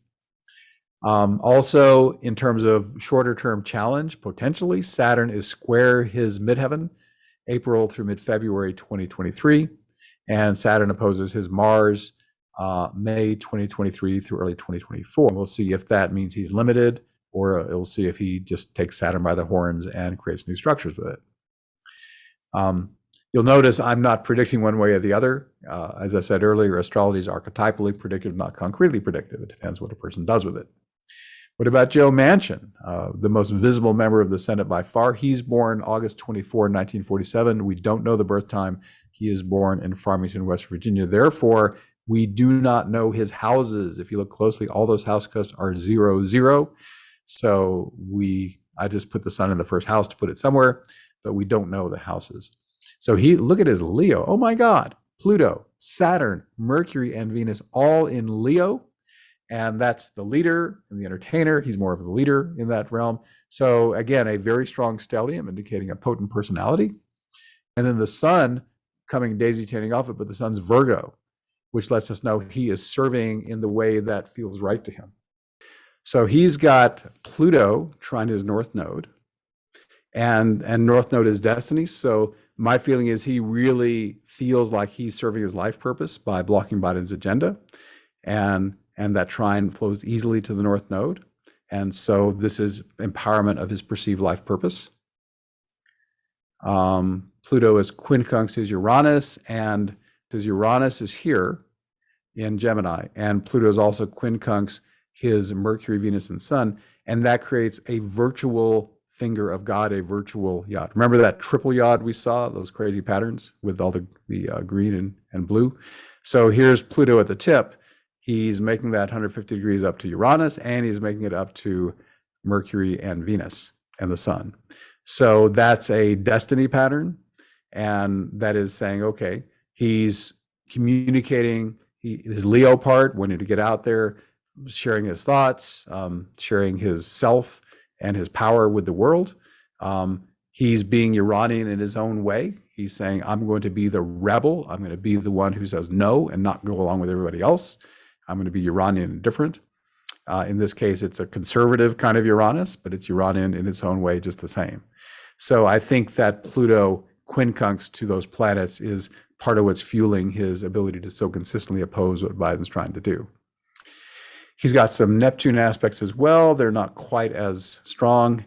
He does have Uranus opposing his Jupiter, and Jupiter rules politics. And so there, once again, Uranus being the radical, the rebel, the one who doesn't conform in the political realm, represented by Jupiter. And shorter term, Saturn is squaring his lunar nodes. Again, it doesn't look like his life purpose is being blocked by anyone else. There's an example of someone who's embodying his Saturn, and he's holding strong to his conviction about his life purpose. And in his case, the Saturn square the lunar nodes is seeming to juice him up. Now, could it be that at some point the Saturnian power, the authority of someone else, will cause him to shift a bit? It's possible, but we'll see how that all plays out. Finally, we have Kyrsten Sinema, and she's born July 12, 1976, 12:10 p.m., Tucson, Arizona. And in case you don't know, she's not as visible as Manchin, but she's the other senator who keeps saying no to Biden.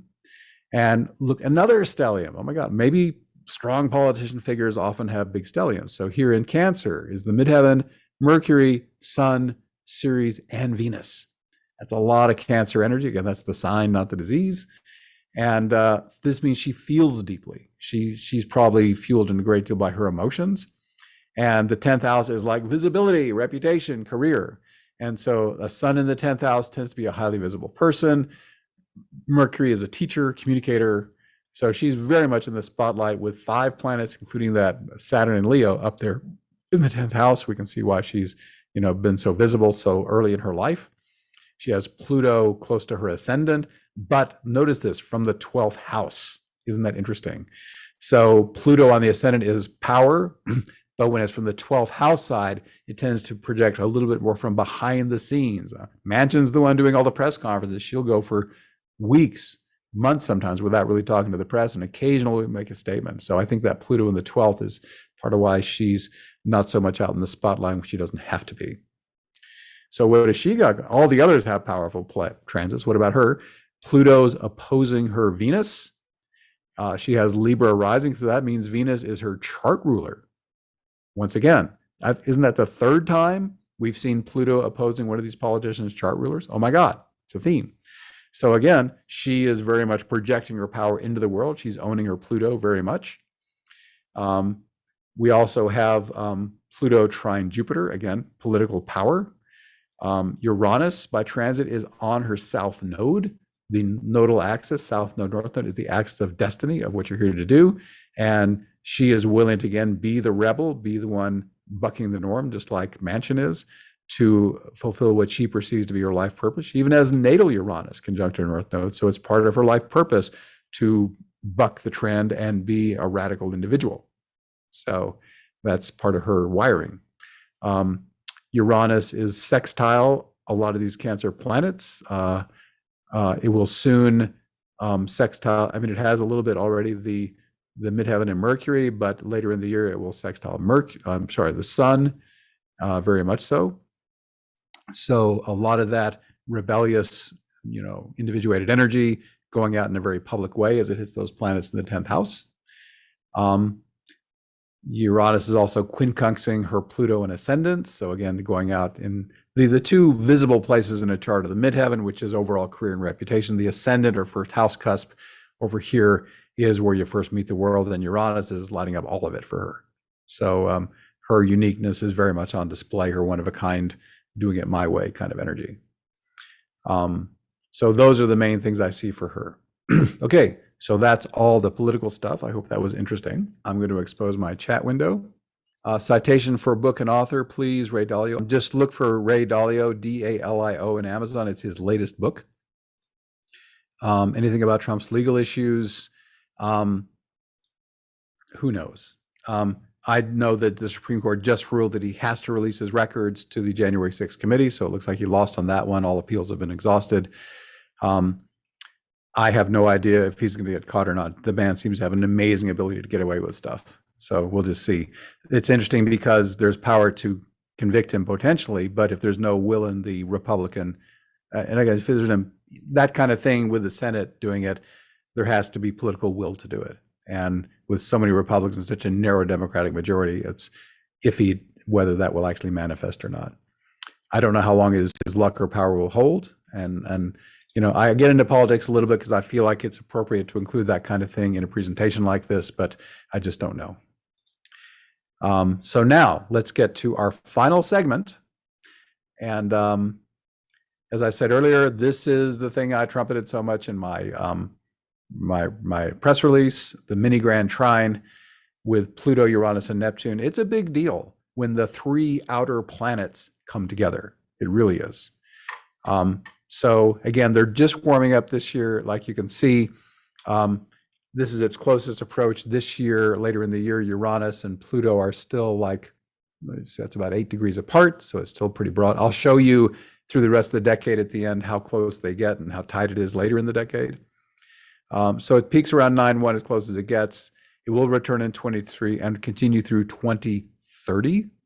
It'll be strongest like 2025 through 2027. It may well be the decade's most important aspect pattern. And now I'm going to turn it over to Eric Meyers.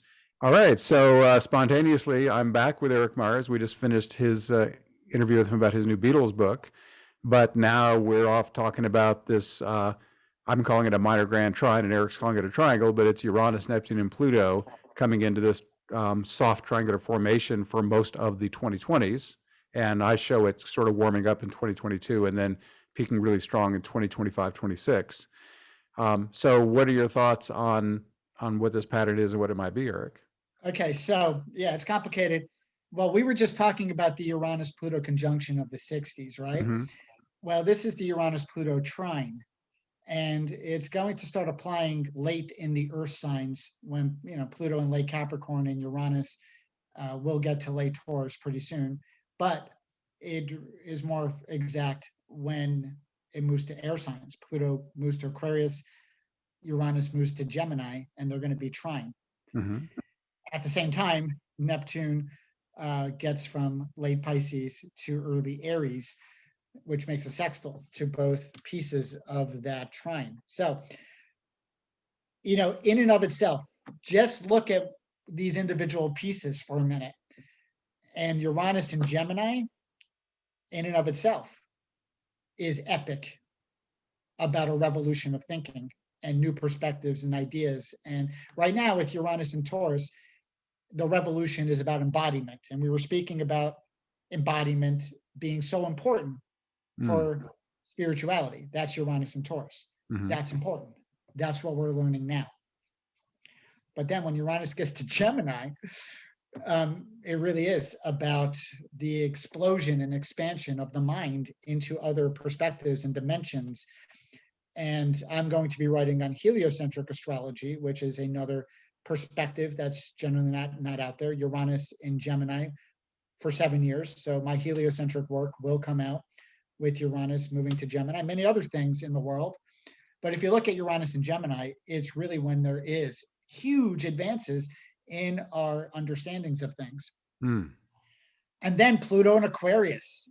Pluto empowers whatever it touches and brings out the dark side of it as well. And we've been, you know, working through Pluto in Capricorn since 2008.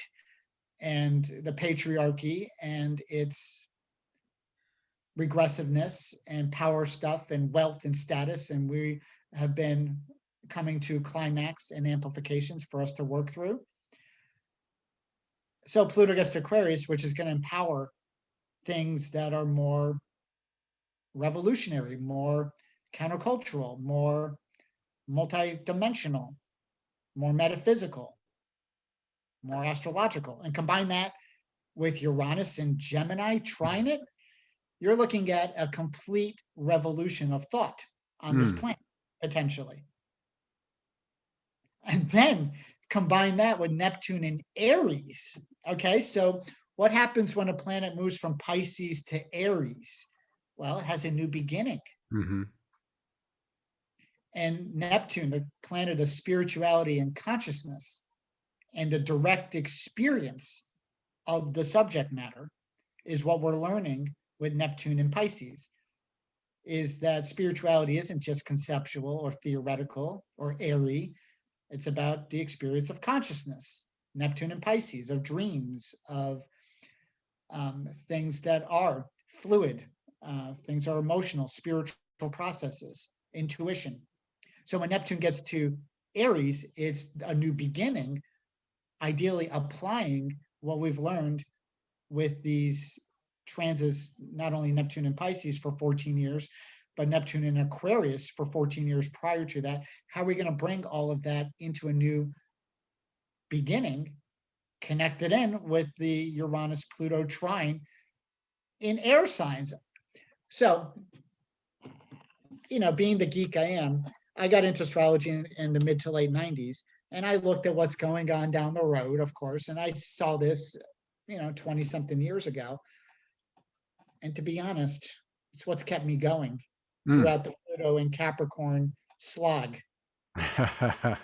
and all of the stuff politically that we've had to deal with, knowing that that's going to be uprooted and we're going to move into a Renaissance time, potentially. It's going to be different than the 60s, but it's going to be equal to the potential of a revolution of consciousness, because a lot of the older kind of or more outdated stuff is simply going to fall away.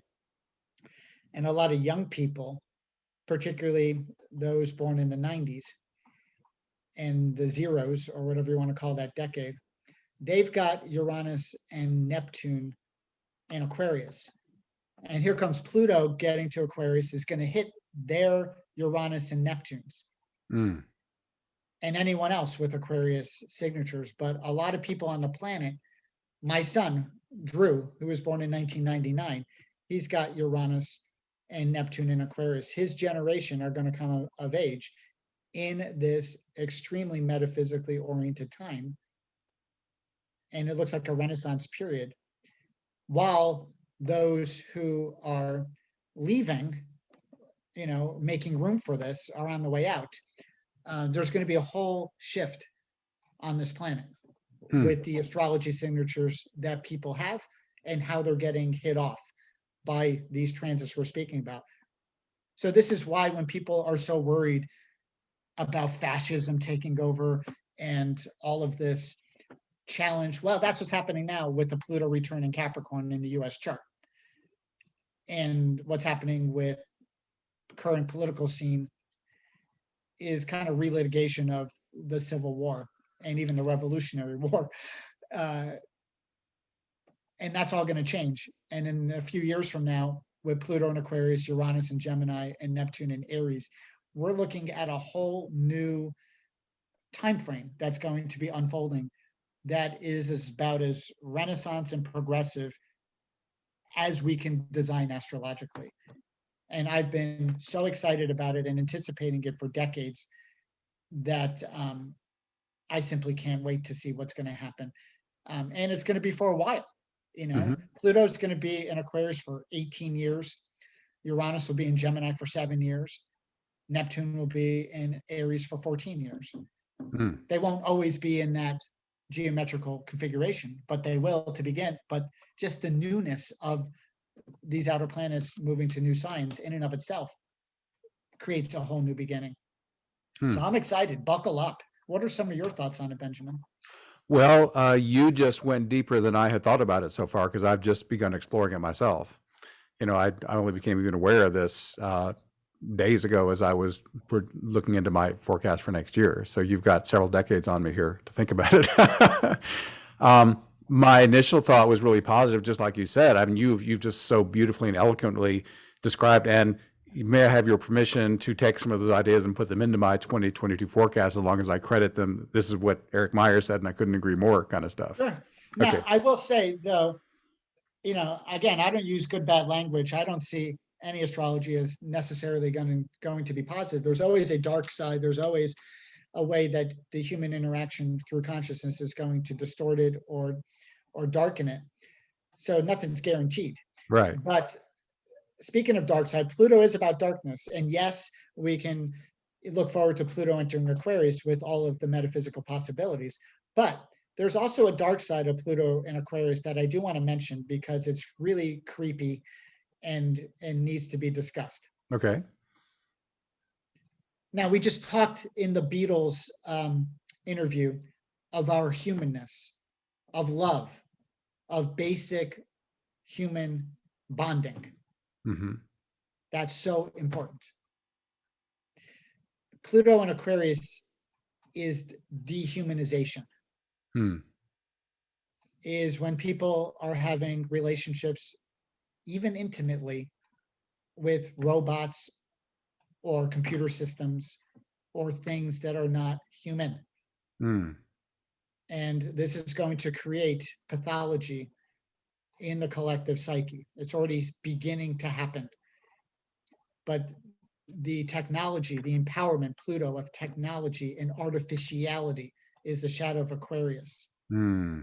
which is going to be scary and creepy, and people totally divorced or disconnected from emotion, and people even having relationships with technology, I think is dangerous and pathological and dehumanizing. And there'll probably be new categories in the DSM, what psychiatrists use, to diagnose people based on technology, and people's relationship to it is really grotesque. Now, there's other shadow components of Pluto and Aquarius, but that's the one that I've been most focused on and Mm-hmm. most concerned about. Well, already we see a lot of people who just, even if they're in a personal interaction, they keep going to their phone and they spend more time on the phone with the person. And of course, the movie Her, the reason Spike Jonze movie comes to mind, where everyone's totally in their phone and totally ignoring the other live humans around them. So Yeah, the movie Her, but there's another movie that came out called Ex Machina. Have you seen I that saw one? that. Yeah. And this is where you have the intimacy, people actually having intimate relationships with robots Mm, as their primary partners. yeah. That to me is as about as creepy and grotesque and alarming as it gets. Mm, And um, I think that's going to proliferate, and I think it's going to mess with a lot of people's minds. mm. Yeah. So I really hope that the initial positive vision you painted is what we actually get. It's But always my both. Yeah, but the initial, when I actually researched this and I started going back in time, when was the last time? I'm going to call this a minor Grand Trine because I've seen that trine, two sextiles called that. So if you don't mind, I'll use that terminology. But we actually had those three planets in a minor Grand Trine in the 40s. And they also were coming into air and fire signs at that time as well. And that's when we had World War II. And that kind of shocked me. And then I just read the new book by Ray Dalio, where he talks about the 500-year cycle we're in and how the U.S. is actually on the verge potentially of civil war and potential collapse as a civilization, just as all civilizations eventually rise and fall. And that kind of scared me a little bit to think that all that might correlate with something like that happening. Well, I wouldn't make that correlation too strongly. Um, to me, World War II was Uranus conjunct Saturn, Mm-hmm. and the destabilization of that combination. They were conjunct, and other times where you've had major Uranus Saturn times is when there's global destabilization. They were also conjunct in the late 80s when the Berlin Wall was coming down and Tiananmen Square and the collapse of the Soviet Union. Mhm. Is Uranus Saturn correlates with world wars and global destabilization. I wouldn't focus on um, the trine and sextile configuration you're speaking about. To me, the most dramatic astrology is when the outer planets connect with Saturn. On 9/11, Pluto was opposed Saturn. Mm. Even last year for COVID, Saturn conjunct Pluto with that. Yeah. And so when Uranus is a major aspect of Saturn, 2008 with the collapse of the economy was also Uranus opposed Saturn. So World War II was Uranus conjunct Saturn. That's the dominant correlation. I wouldn't look at what's going to unfold in a few years is in any way going to correlate with World War. It doesn't have that flavor. It's all about air, about revolutionizing thought and ideas and perspectives and our paradigms to be more metaphysical. That's really what the flavor is. That makes a lot of sense to me. And you've spent so much time thinking about this. I'm just barely dipping my toe in, which is why I asked you. And I had no idea you had reflected on it so deeply and for so long. And really grateful for your wisdom on this. This is what I do. I got into astrology in 1997 or 98, around then, and it's hooked me. And it's basically what I do. Yeah. All day, every day, in one way or shape or form, with clients or research or writing. It's become my life. Wow. So writing books is just kind of a way for me to get some of all of this out onto paper. So thank you for creating the forum to discuss some of it with me. I appreciate it. Yeah, and this has been so synchronistic and so helpful for me as I prepare my own forecast for the coming year, where, by my calculation, that three outer planet connection begins to warm up, where they start connecting significantly for the first time. So yeah, well, it's not far from when they warm up. Uranus is, like we saw with the Beatles, the Arc of Awakening. Uranus is 3 times faster than Pluto, almost exactly. So it's going to warm up before we know it. When Uranus is in late Taurus, next year in 2022, it gets up to 18 Taurus and then it goes retrograde. But the year after that, in 2023, it gets up to about 22, 23 Taurus. And that's really starting to trine Pluto in late Capricorn at the time in 23. And then in 24, certainly within orb. And then 25, Uranus gets to Gemini. Yeah. And Pluto will be in Aquarius. And that's not that far. No.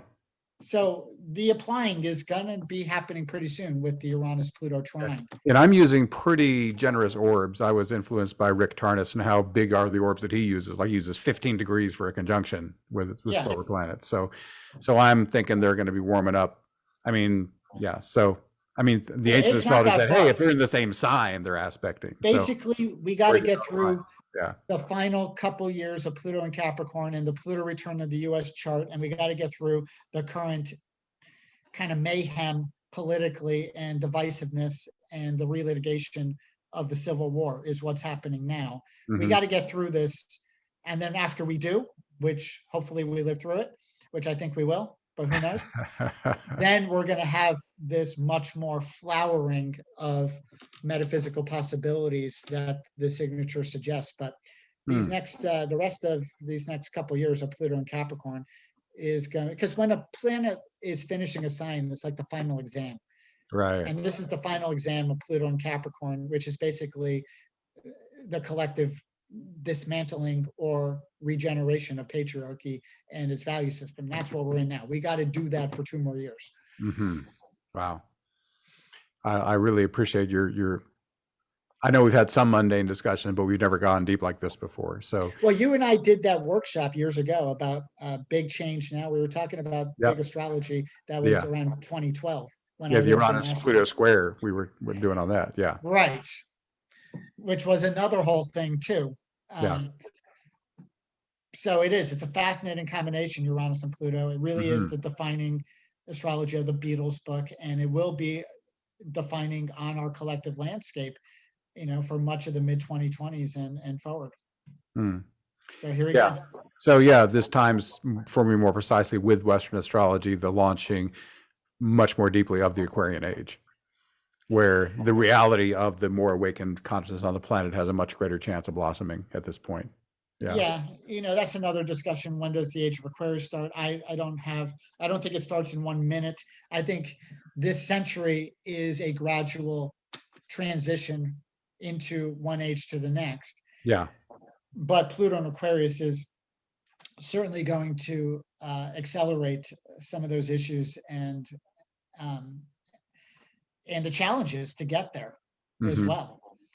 But as I mentioned before, perspectives that are not conventional are finally going to be more embraced. I think it's incredibly revolutionary what we're about to go through and exciting. Yeah. And I think we're going to be talking about it more and more as these next couple of years go by. So thank you for bringing it up.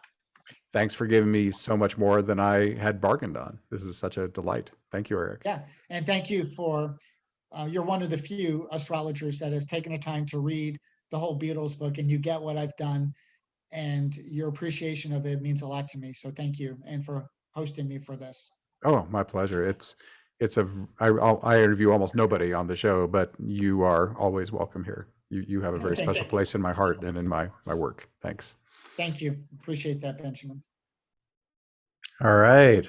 That's the Eric Meyers interview. Someone wrote, "Thank you very much for the Eric Meyers clip. I do have a much more hopeful feeling for the future." And Marsha agrees with what Susan said. So now we've got just a tiny bit left. Your brain's maybe just busting over. So I've got a tiny bit more, and then we're done. And then if you want, you can hang around for a Q&A. All right. So I wanted to, I mentioned that I was concerned about the World War II correlation, and I wanted to actually run the charts. This goes a little, he was talking about the Uranus-Saturn conjunction being the big factor of World War II, and it is for much of the time. But when you actually look at when World War II is thought to have actually officially begun, September 1, 1939, with, I think it was the Nazi invasion of Poland, the big news of that one was the Saturn-Pluto square, which obviously is very correlated with stuff like that. So that's when the war began, and that was the primary astrological transit that correlated with that. That little mini Grand Trine he and I were discussing hasn't even formed yet at this point. Then we go to May 1, 1941, which I chose because that's when two of the things are happening that I think are correlated. Now we've got the mini Grand Trine forming, but look, we've got, here's Saturn-Uranus. He said that was the World War II signature, Saturn-Uranus.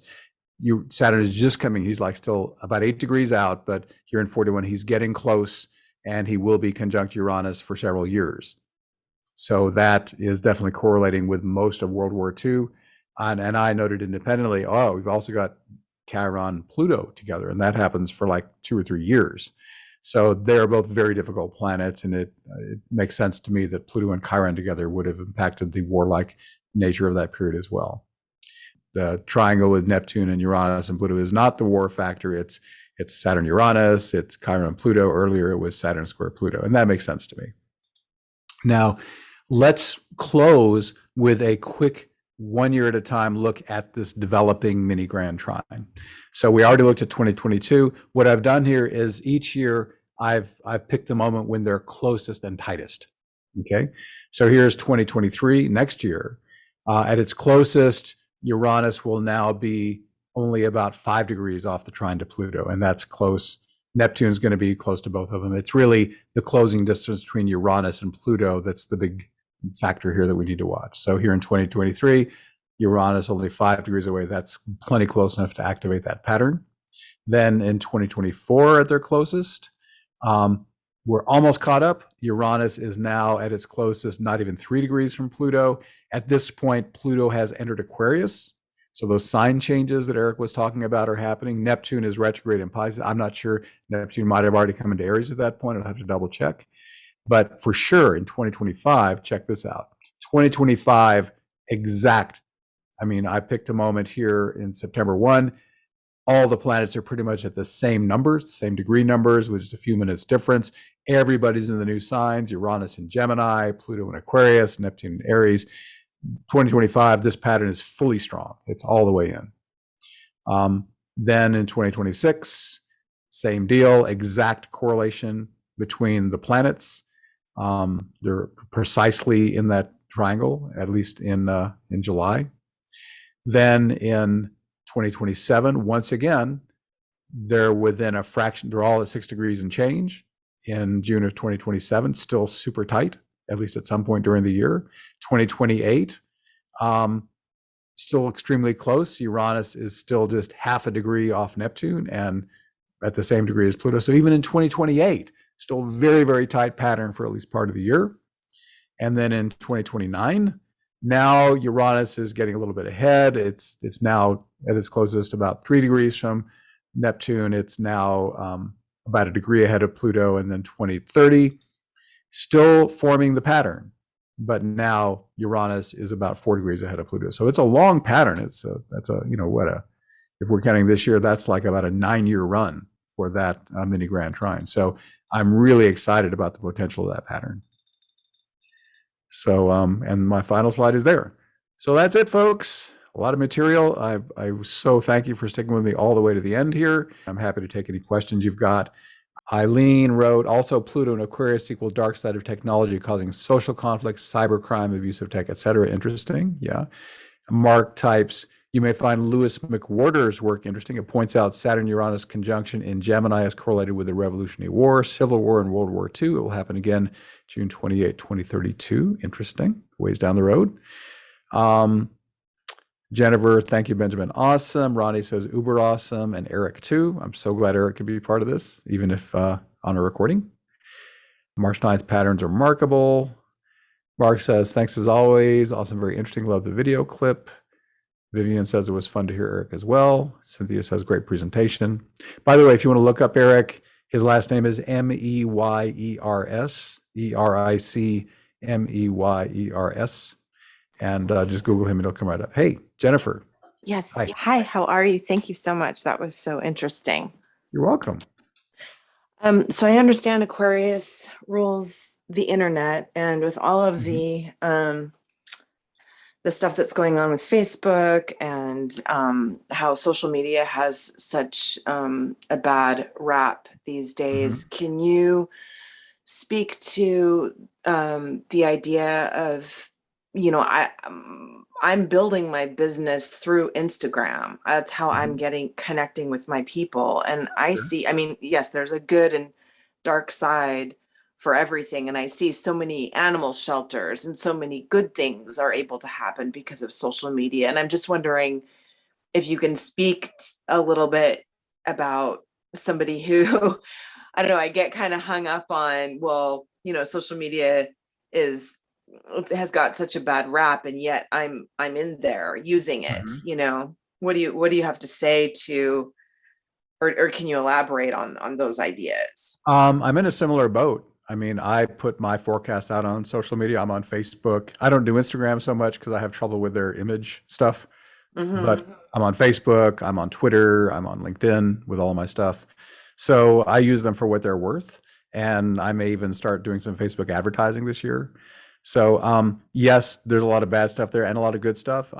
The nature of power is it can be used for dark and light, and often the same place will go both ways. Really, if you're going to be a social presence, I don't see any way to avoid social media if you're going to promote yourself properly.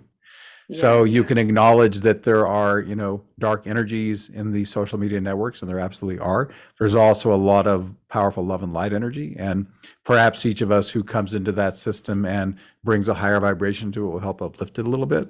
And on a practical level, I just don't see a viable alternative. I mean, all the internet stuff, I mean, Google too, their motto used to be don't do evil, and they dropped that one. So, you know, there's no purity there. But you have to use it if you're going to market in that way. I just think you just have to go in there and bring your high vibration to it, and just do your best to do it in your own ethical and responsible way. But you have to play on the field you've got, is my own opinion. Thank you. I appreciate that. Yeah, you're welcome. But that's my opinion for what it's worth. This is Ted. Hi. Hi, I want to say thank you, and I am reading the Eric Meyers book, and it Beatles is, book? yeah, the Beatles book, right? Oh, it's awesome. Yeah. And it is an awesome book. I highly recommend it. Okay, thank you again for a very good presentation, Benjamin. We really appreciate it. Thanks, Ted. Yeah, that feels like a wrap, actually. So thanks, everyone, for being here. Really appreciate you, your presence. Thanks, everyone. Thanks, Ted and Deborah and Ronnie and everyone with AFOA for making this possible. Thanks for cutting me grace and letting me do it later than usual. So big thanks to everyone for all reasons, and blessings to you all. Congratulations, you made it all the way to the end. Well done. I hope you got some great juice for how to work with 2022 to get the really best outcomes by partnering with these extraordinary planets and what they're up to. If you'd like to work with me, my site is astroshaman.com, and there we can do astrology, shamanic healing, internal family systems therapy style work. I can be a life coach for you. We can do spiritual awakening stuff. Whatever serves you best, I'm happy to do. And also my Awakening Plus online membership is there, where you can have online support for your healing and your awakening and help support the Great Global Awakening. All that's under the Services tab on astroshaman.com. Thanks again for watching. I'm so grateful. I wish you infinite blessings as the stars light your way.